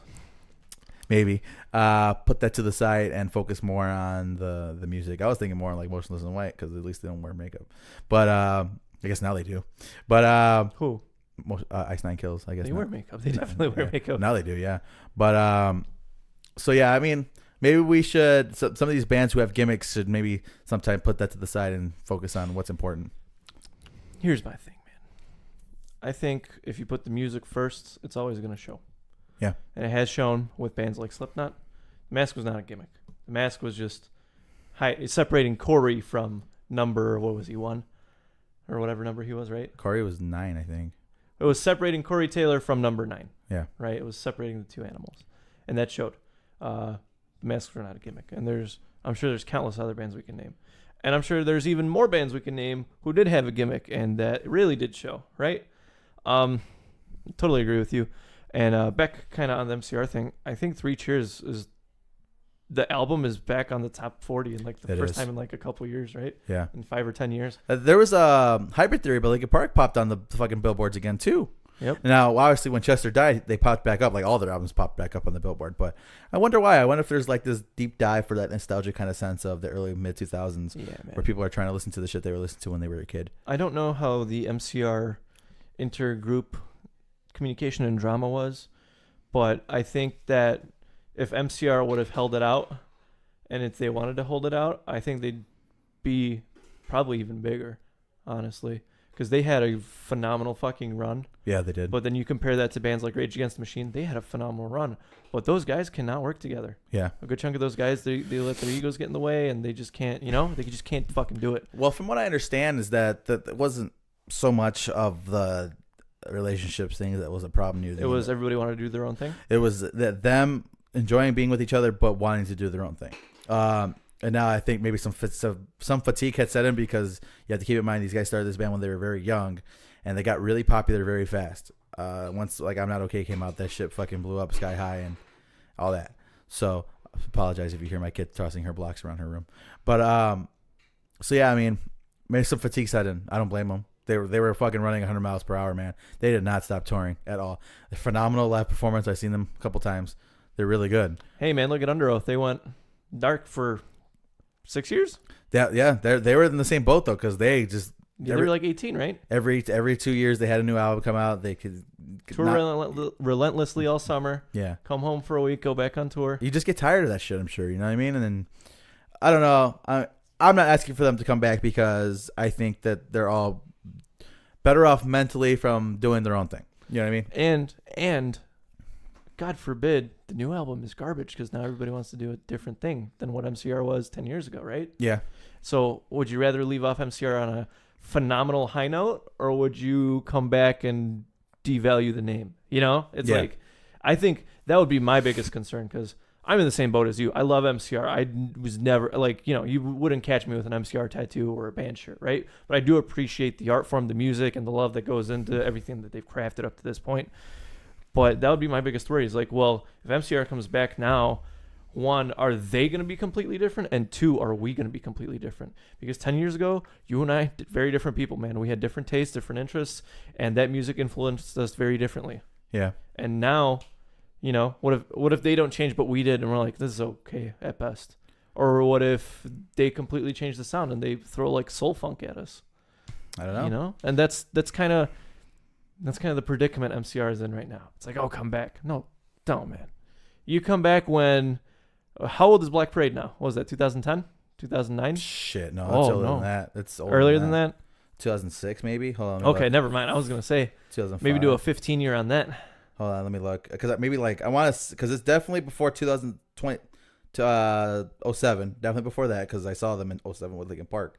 Great show, by the way. Did I ever tell you the lineup for that show? No, what was the lineup? It was Linkin Park, My Chemical Romance, Taking Back Sunday, Him, Placebo, Julian K, The Bled, Seosin, Mindless Self-Indulgence, what? And Medina Lake. Styles of Beyond 2.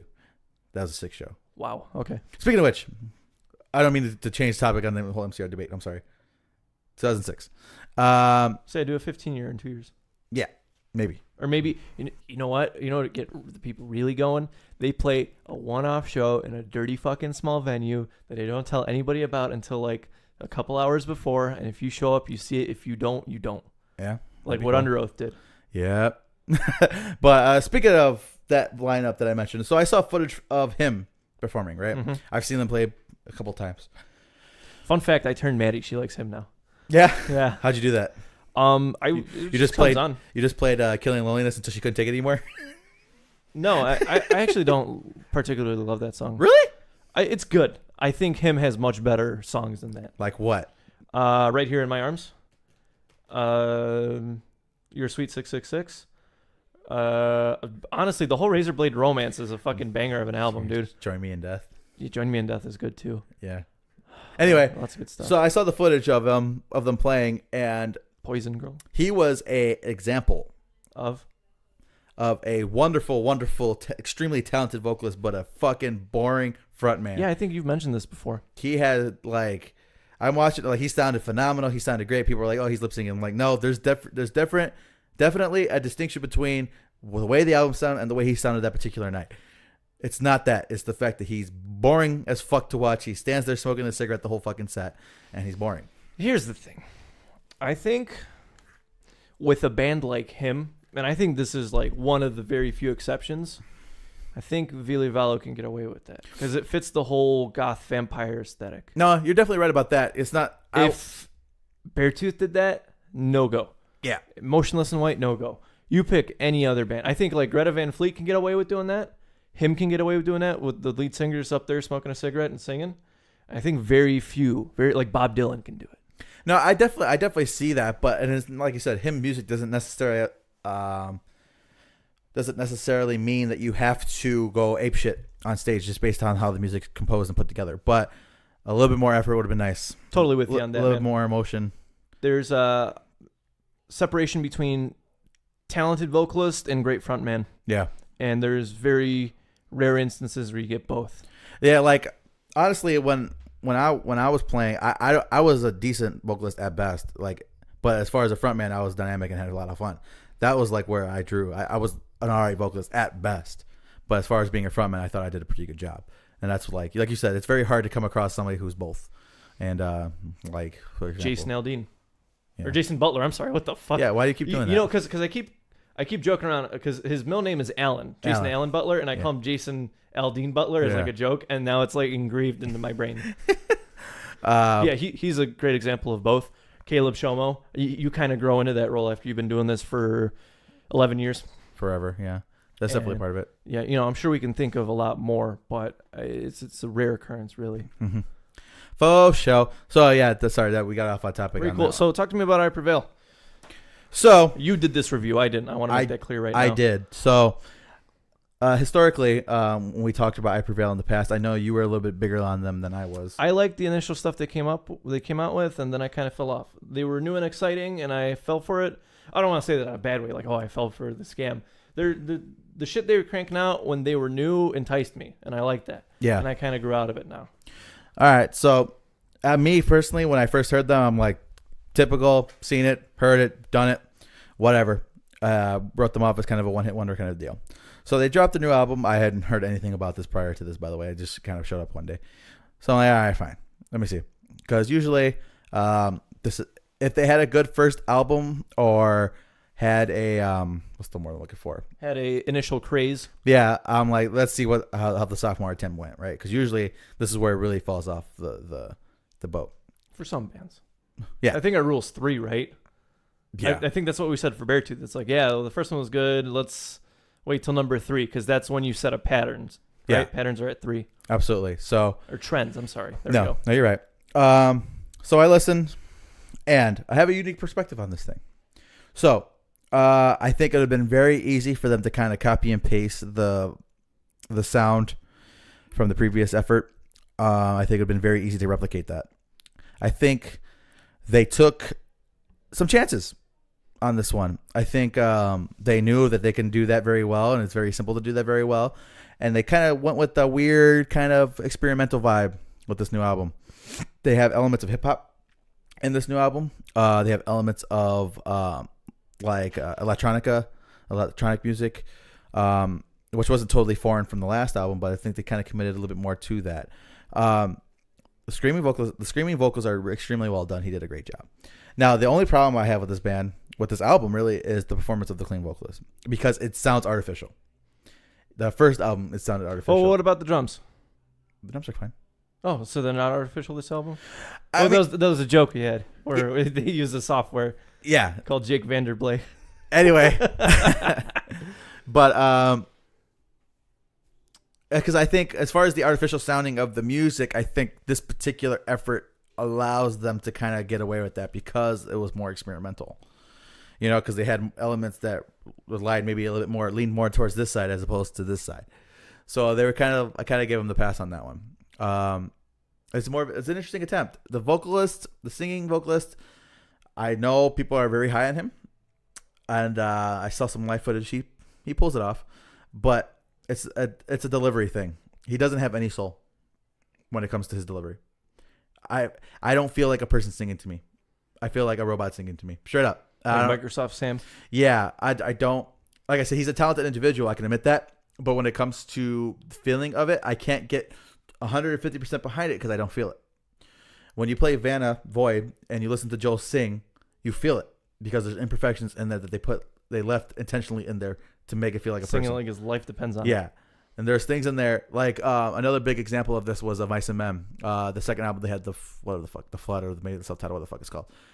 There's imperfections in there that Shay pulled off, and there's things in there that make him sound like a human, and you feel his vocals. All right, I feel like this guy is a robot, and that's like the biggest issue I have with it. He's a talented guy, I can admit that, but I think for me, he is what's holding back this album from being held in higher regard for me. I think it's a solid like a B plus effort. Oh, wow. Yeah. Cool. Well, hang on, because we're doing albums 1 to 10. Oh, why? See, this is the fucking shit we can't. We got to get a poster with like how we're rating everything on the wall.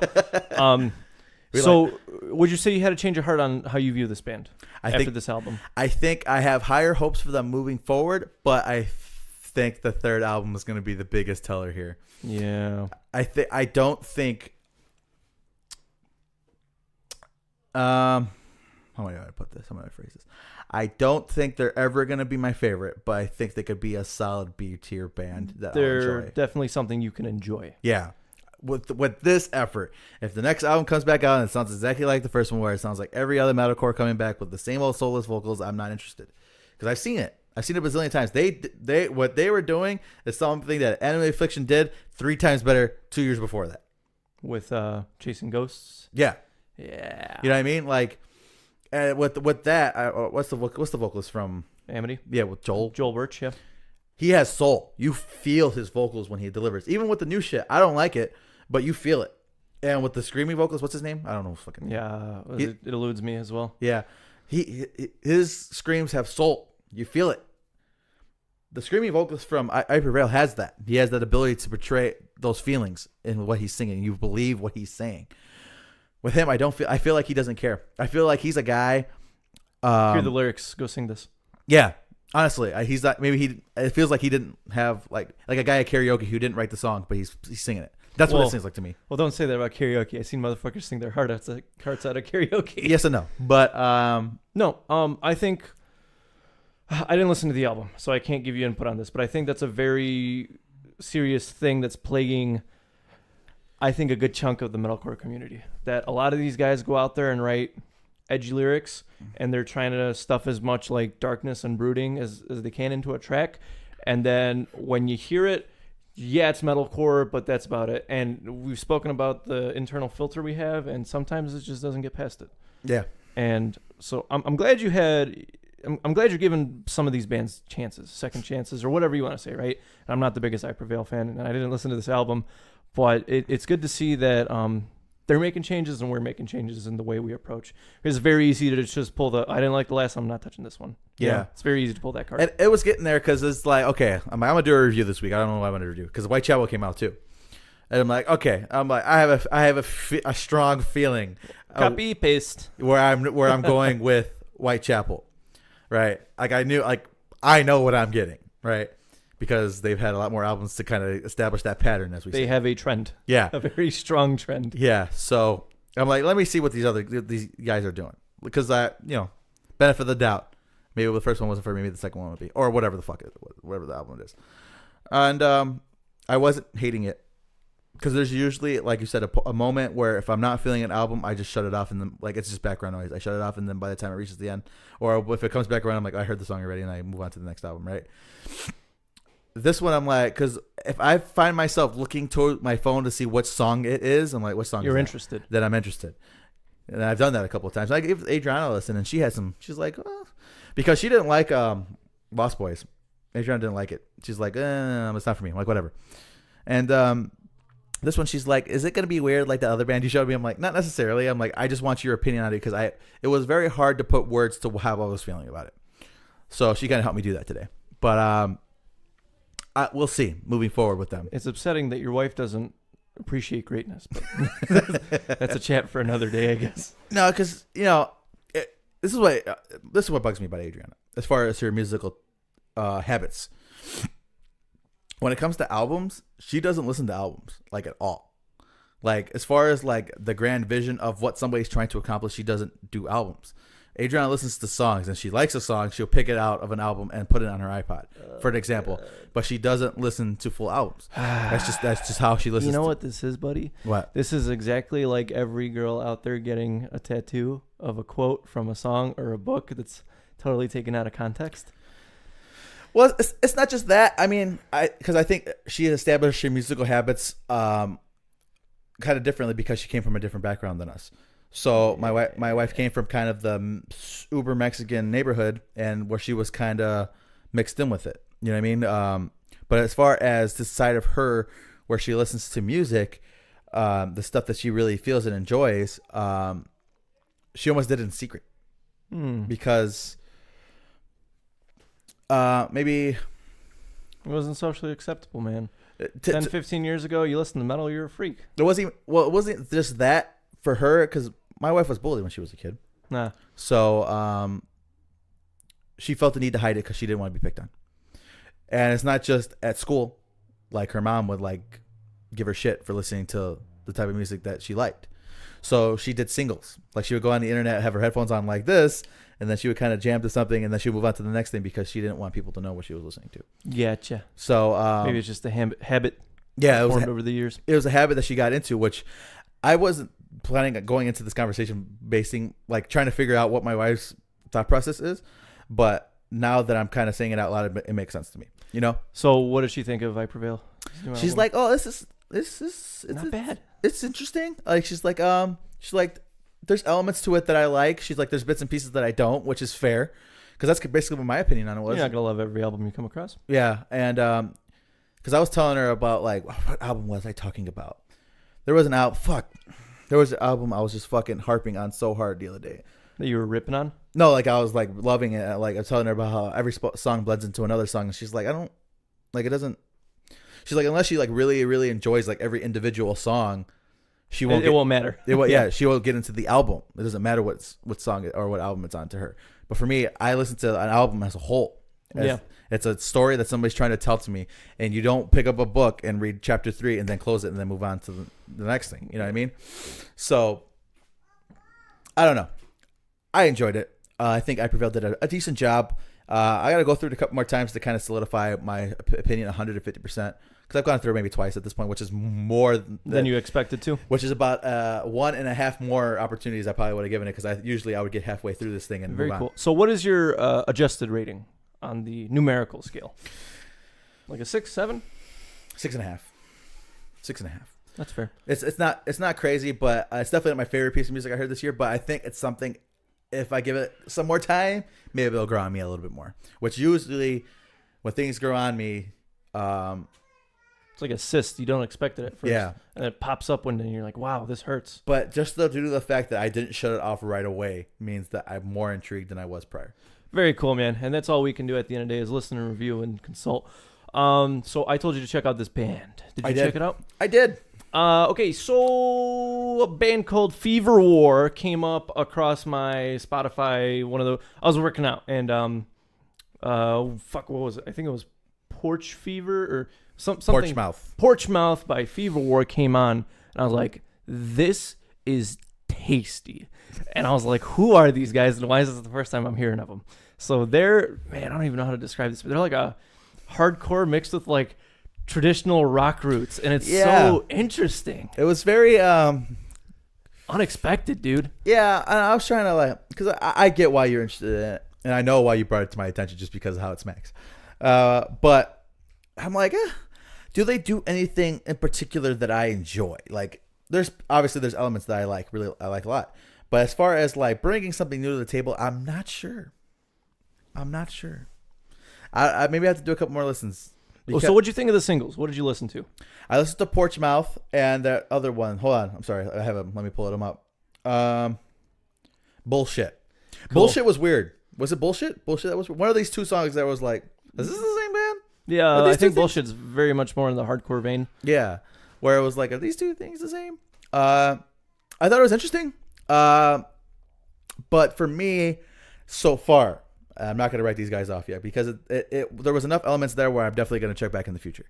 I don't know if it's mind blowing to me yet, because when the Lost Boys Collective, when you show me that, I'm like, that's something. That's big. That's something big. That's something that I like. These guys are like, yeah, I'll see them, but not quite the next. You'll keep your eye on them. Yeah, not quite the next level up. I feel like there's a lot of that this year with me and you when it comes to these bands. Just like we gotta watch these sets, these little bands. We gotta bring them up. Personally, what I really like is this kind of resurgence of the rock genre that we've been experiencing with bands like Highly Suspect and Royal Blood, and I would kind of peg these guys towards that category. Not quite in it, but I kind of miss that like. That freelance guitar that's just, doing whatever the fuck it wants. And this band does a lot of what I like in both genres. The rhythm and melody is a bit toned down, but still in your face. It's maybe not blaring at you, like it's not barking at you like Brian Garris, right? But it's still there. It's present and it's rhythmic. And then the vocals are that nice raspy, like I woke up at 6 a.m. to record this album. I had 2 shots of Jack Daniels and a cigarette. Let's go. All in one take type of shit, And that's what I like about this presentation. I think it's a very neat package. I think these guys were a hardcore band originally, kind of going into it with a hardcore mentality, and I like what they're doing. They dropped a song called Detox on Friday that I also really enjoy, and they're doing this weird blend, man. I like those weird combinations like cheese sticks and jam. Like I love that shit, right? Bad example. But I'm going to keep my eyes on these guys because they're doing something that's really tickling my funnies, and I think you should definitely check out FeverWar. Tickling your funnies, you said. Because man, we talk about The Filter all day, all night, that we probably listen to, I don't know, like a dozen new things a week, right? And some of that shit, you hear 10 seconds and you're like, skip. This came on, I was like, let's listen to that again and one more time. And now I'm like, okay, where the fuck are these guys from? What do they have out? What can I binge more on? And that is a very good thing to do with the presentation of a single. Do you know, like, with bands that don't have like albums, I find it harder to invest. Like if they don't have like a full like collection of songs, if they have 7 songs out and 5 of them are singles that are like 2 years apart, I have an issue with that. The whole creative process. Right. I think it's the plight of the new band. You know, I mean, man, you know how it was. You drop a single, some shit goes down, and then you drop another single, you drop a demo, and then, you know, it's maybe a couple years till you drop an album. Some bands pick up steam like Knocked Loose, and they plow through, and now we're waiting for that bubble to burst.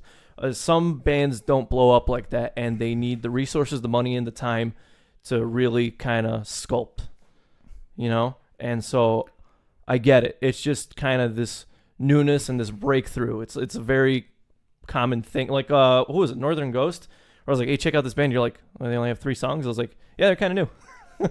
You know, and they dropped that album. We both ended up really liking it. Like the next day. So it was not the next day. It was like a week. It was like the next day, bro. I mentioned the single, and then the album came out shortly after. But yeah, it was a very short time frame there. Like the next day. But yeah, man. So keep your eyes on them. Speaking of which, when is 1,000 Below and Northern Ghost coming out with a new gig? When are they touring together? I think Northern Ghost is in the studio. They've been real quiet on social media. 1,000 Below?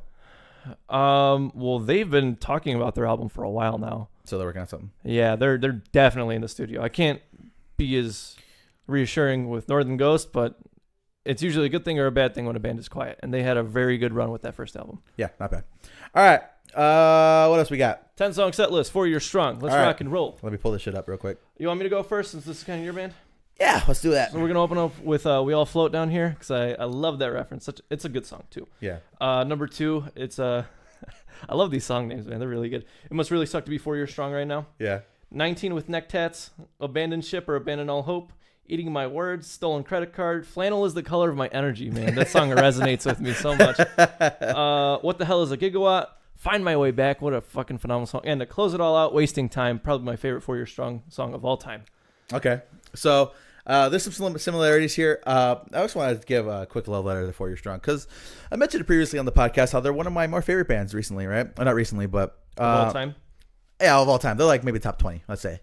And it's funny because I told this to Adriana yesterday, because like I said, every week I do a walkthrough of my set list every week.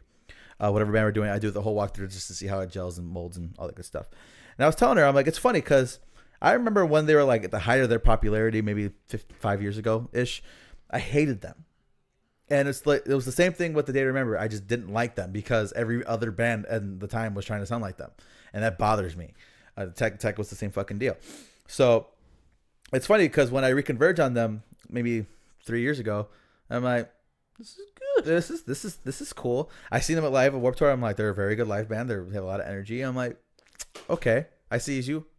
So I was telling Adriana last night when we were talking about it as I was going through the set. I'm like, maybe I should revisit A Day to Remember.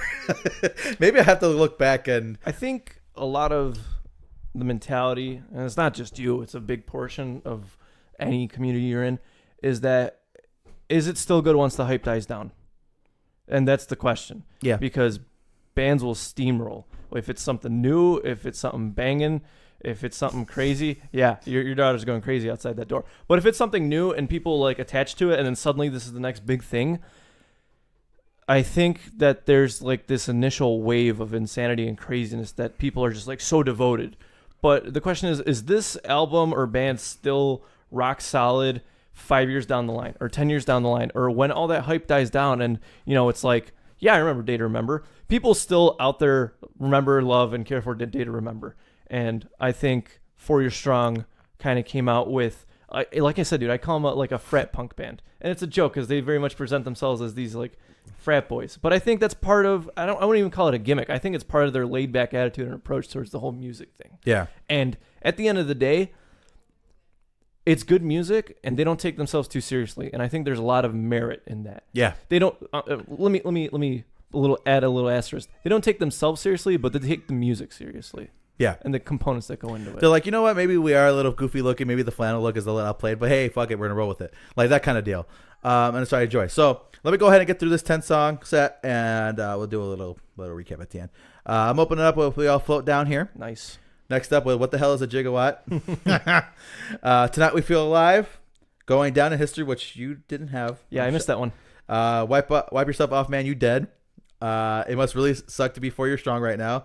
You missed this one too. Heroes Get Remembered, but Legends Never Die. You didn't put that one on there either. Shocked by that.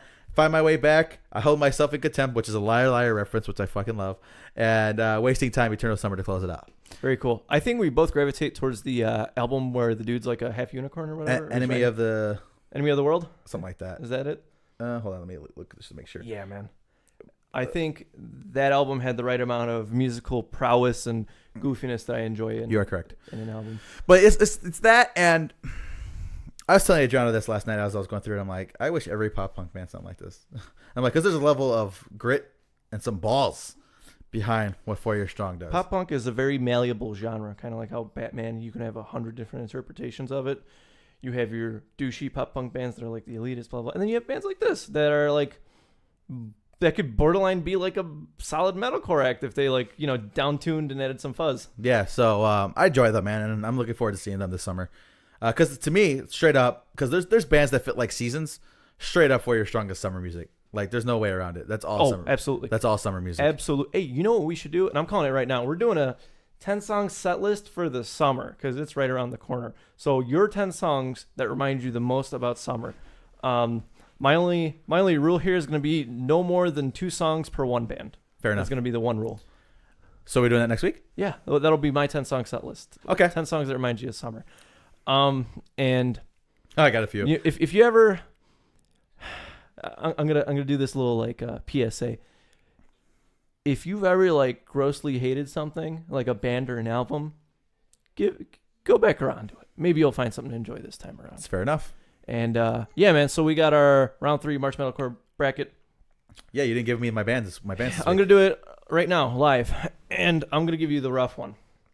We got Chiodo's Bone Palace Ballet versus Beloved by I Killed a Prom Queen. Talk to me. What is your thought process going into this? Because these are 2 very distinct and individualistic albums that bring their own spices. It's like, when you're watching Cutthroat Kitchen and the guys bring like their whole bag of knives and utilities and stuff. But like imagine that, but everything's like monogrammed and it was given to them by their moms. Like it's a very specific tonnage. What I'm trying to say is that like both albums have something special that you can't replicate in even another one of either band's like albums. Shit, Gabe. Hold on. I have to pull up these track lists for both of them real quick. Because I gotta see. All right. Okay. And let me pull up Beloved real quick. Why did you're a dick for this one. Fucking shit. It's rough, man. I'm gonna put you on the spot. Talk to me. What's your thought process going into this? On a surface level, what is more appealing on a surface? On a very base, like Primal Instinct. If I told you could listen to one right now, what would you pull? If you say Primal Instinct, my Beloved. Yeah, that's because that's just more closely related to how I feel about music today. However, when you talk about the presentation and the aesthetic and the vibe of an album, if you told me that post-hardcore can be summed up in like 2 albums and this was one of them, I would not be upset at you. Yeah. So when you talk about balls to the wall energy, kind of that ravenous guitar feel, because we talked about it. The violence is there. It's present. The violence is something that you cannot replicate. And even when you listen to other I Killed the Prom Queen albums, I don't know what they did with the production to make it sound like how it did. It's something else, man. It's just the way it sounds is you can't replicate it. As far as vocal performance, well, that's fine. We'll break it down by element. How about that? Sure. That's the feel. Now, if we talk about musicality, the ability to convey what you're feeling based on what you're playing, I think if you're doing that, I think while incredibly successful in their endeavor as far as musicality, to capture kind of that violent feel, if you want to talk about kind of the dynamic, the dynamics of a band and how every person's important to the sound, I think you go with Chiodos on that particular aspect because you feel every fucking instrument. You feel the guitars, you feel the keyboard, you feel the fucking drums, you feel the vocals.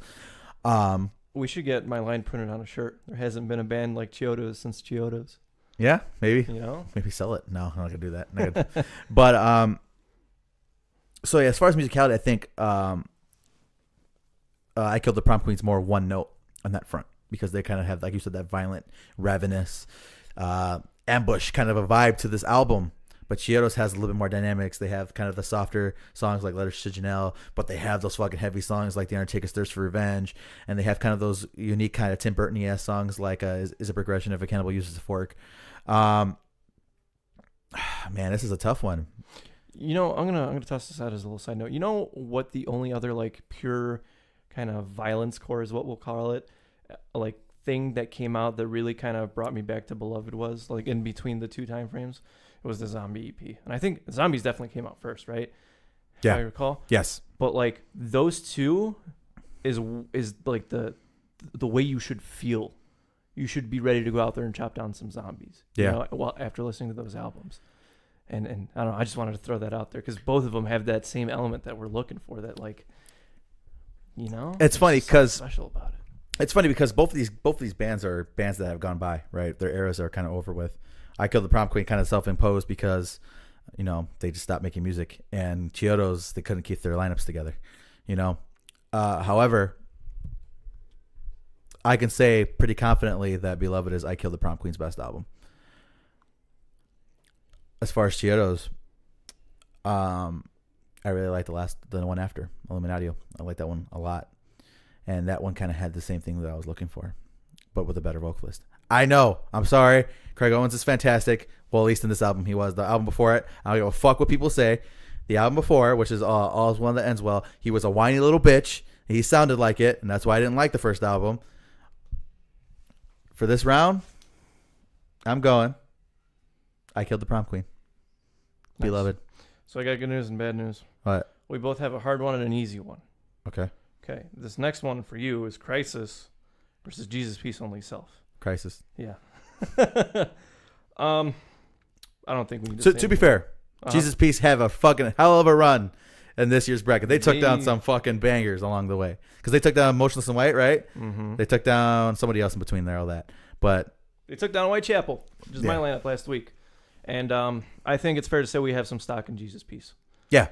Looking forward to them moving forward. All right, here's my easy one. All That Remains, Fall of Ideals, Year of the Knife, Ultimate Aggression. I think both of them have this same approach to music. One's a little older and one's a little newer. And of course there comes both the nuances with, the decade gap between. So did you review Year of the Knife then? Did you go back into it? Yes, I quite enjoyed it.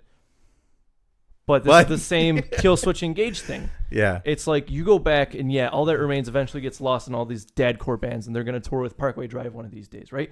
But you cannot deny that Fall of Ideals changed the face of this scene really when that album dropped. And maybe we're blowing it out of proportion. Maybe we just love this fucking album. But I think that if you go back and revisit it in 2019, this album that's 14, 15 years old at this point, it is just as good, if not better, than most of the crap that's cranking out today in the metalcore genre. This is fact. And this is exactly what I said 10 minutes ago. After all the hype, does this still smack? Abso-fucking-lutely. And that's why it takes it. I don't feel the need to expand on that anymore. Yep. All right, now this next one's going to be a little bit rougher. So it's The Emptiness versus Seosin self-titled. Yeah, that's what I said going into it.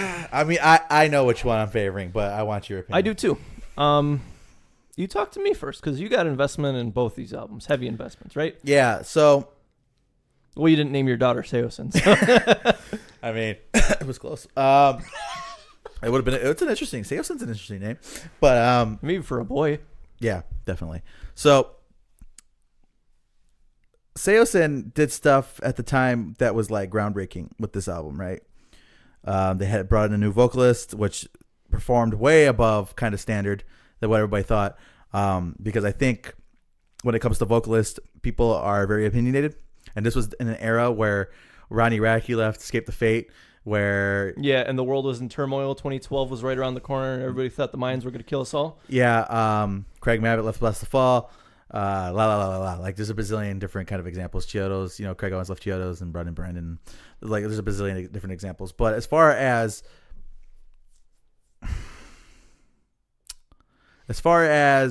the performance on the album, they did a great job. I think as far as sound, it was a little bit different than their EP, which is fine. But moving back onto The Emptiness tells a wonderful story about a man losing his mind because he lost his loved one. And you want to talk about the aesthetic, my aesthetic, this is it, because I'm a big Edgar Allan Poe fan. So it fits my aesthetic. It's everything I love about that genre, that era. Man, very cool. I think this is not an easy choice, and it's really subjective, and all these brackets are at the end of the day, right? I'm sure I'm gonna have some Whitechapel fans chasing me around and like flogging me or some shit. But here's the thing: they would flog you too, by the way. They're totally the flogging type. Yeah, right. I saw a picture of Whitechapel the other day. They're a lot better looking than I had pictured them to be. I pictured them to be like these old guys. Whitechapel's the vocalist for Whitechapel's like an inch shorter than me. He's like a little guy. He's like Josie? Short. Yeah. Okay, so here's my thing. Seosin Self-Titled is a phenomenal album. They came out swinging with this thing, and this is an album that really defined those mid-2000 to late 2000 years. And, I still throw this album on every once in a while. What they did here really rattled post-hardcore. And if you still listen to post-hardcore, Dance Gavin Dance, like Secret Band, any of that shit, this new post-hardcore stuff that's coming out, and even the stuff that came out 2 or 3 years after, 2007-ish, right? You felt what Seosin did here. They set the new gold standard with this album, and they really brought a lot of love and care. And if you want an in-depth dive, go look at the Punk Rock MBA's review on this whole Seosin album. He does a good job on this one. I think that's one video we can agree on. Yeah, this Seosin thing. He covers them really well. He does a lot of shit like that, right? Here's my thing. I think The Emptiness, I totally agree with you. The packaging, the presentation, the everything outside of the music was perfect. And then you get to the nitty gritty. Why they're a band, why they're cranking out stuff in the first place. It's very thematic. Mm-hmm. I would even push it towards the realm of cinematic, if you're looking at it as a like a moving landscape, right? Yeah. And here's how I view this. That like iconic Pink Floyd photo where it's the one black and white stream going in, and it's the rainbow going out of the triangle, the prism, right? Yeah. That's how I kind of see The Emptiness. It takes in a lot of classical influences like Poe, the standard for metalcore at the time, and it takes those two, it fuses them with horror elements, with good narrative elements, and just a lot of good stuff and a lot of properly clean vocals. Nothing feels forced. It feels very natural.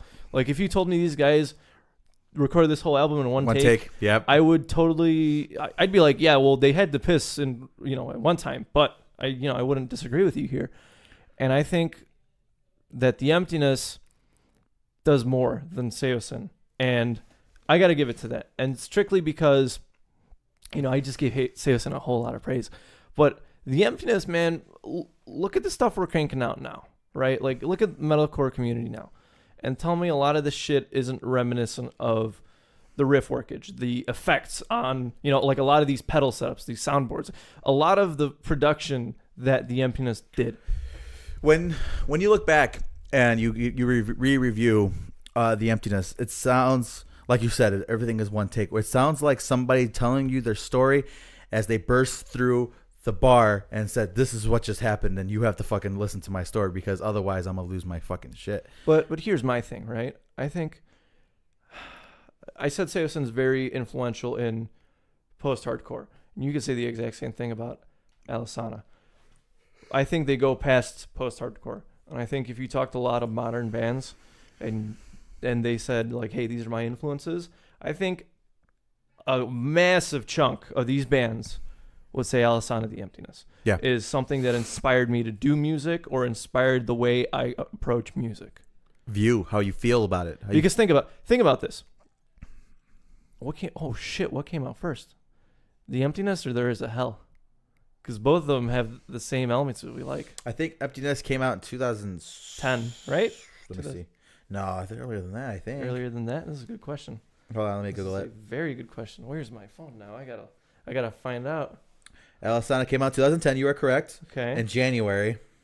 There is a Hell came out. Really? There is a Hell came out in October 5th, 2010. So Elisana Months. Elisana came Months first. apart. And these are massive albums that I think both of us hold in very high regard. Yep. For the same fucking reasons. Yeah. It was a good year. 2010 was a good year, I guess, huh? Motionless in White too. That Silverstein album I mentioned today, Shipwreck in the Sand. Yeah, that was a good one. I think The Ghost Inside had an album came out in 2010, I think. 2010 was a phenomenal year. And I got to give it to Alessandro. All right, so let's break this down. Who we have left? Who do we have left? Man, it's going to be rough. Okay, we got The Emptiness. That's one for Post. Fall of Ideal, which is the one lineup. 2 and 2. So Or 2 and 2. What? Two Post, two. Fall of metal. Ideals is metalcore, buddy. Yeah. Oh yeah, Crisis and I Killed the Prom Queen. So 2 and 2, Post and metalcore. So I guess it's comes down to which one you want to take. You want to take The Emptiness versus Fall of Ideals, or you want to take Crisis versus Beloved? Oh. You know what? This is a very fair split too. Yeah. This is a very fair split. Let me take Beloved against Crisis because I feel like I have a personal stake in the other end, and I don't want to allow that to crowd my judgment. Cool. You know? Yeah, I think that's fair. You don't want your external factors to influence. I don't want I don't want the fact that my daughter's name is Elisana to influence my decision making. Should have named her the Fall of Ideals. Excellent. Very cool, man. So some solid, very good stuff on the bracket. And watch, all these Seosin fans are going to come and find me, and they're going to throw pebbles in my windshield. Hey, man, don't underestimate the power of this fan base because we're growing a little bit. And I think you said it the best. If your album made it on this list, we at least recognize the greatness that it holds. Yeah. And at the very least, that's why you made the cut. You have to keep in mind that if we played Favorites Upon a Burning Body, would be up here right now. Really. I think if we were playing Favorites, They're Only Chasing Safety would be winning this thing, I think. They'd be pretty high. Hang on, who else do we have on here? Man, if we were playing Favorites, I'm sure Let Live would be up here too. Yeah. Yeah. Oh, yeah. If we Vanna, were playing Favorites, Vanna would be up here Vanna too. would have won. But that's just the way it goes. So we got 2 rounds left. We got the semifinal next week, and then the final one mid-April. So March Madness is going a bit long for us, but that's March Madness usually goes to like the first week of April anyway. So very cool, and we'll have an interesting winner for you. Yeah, so that's next week. We'll have that big winner for my end of the bracket, I guess, and Gabe's end of the bracket. I'm going to re-review everything that we've listened to along the way, and we'll see what happens. So, Gabe, this podcast is officially almost 2 hours long, which means we sat here and talked way too long about nothing. We're like the Seinfeld show of podcasts. But with that, now I started up a Discord. All right, I don't really know how it works. I'm not going to lie to you. So, if you guys feel interested in joining the chat with me and Gabe, I don't know if Gabe joined it yet, but we're going to talk and maybe keep you guys invested in the podcast topics if that's what you guys want to do. We'll see how well it goes along the way.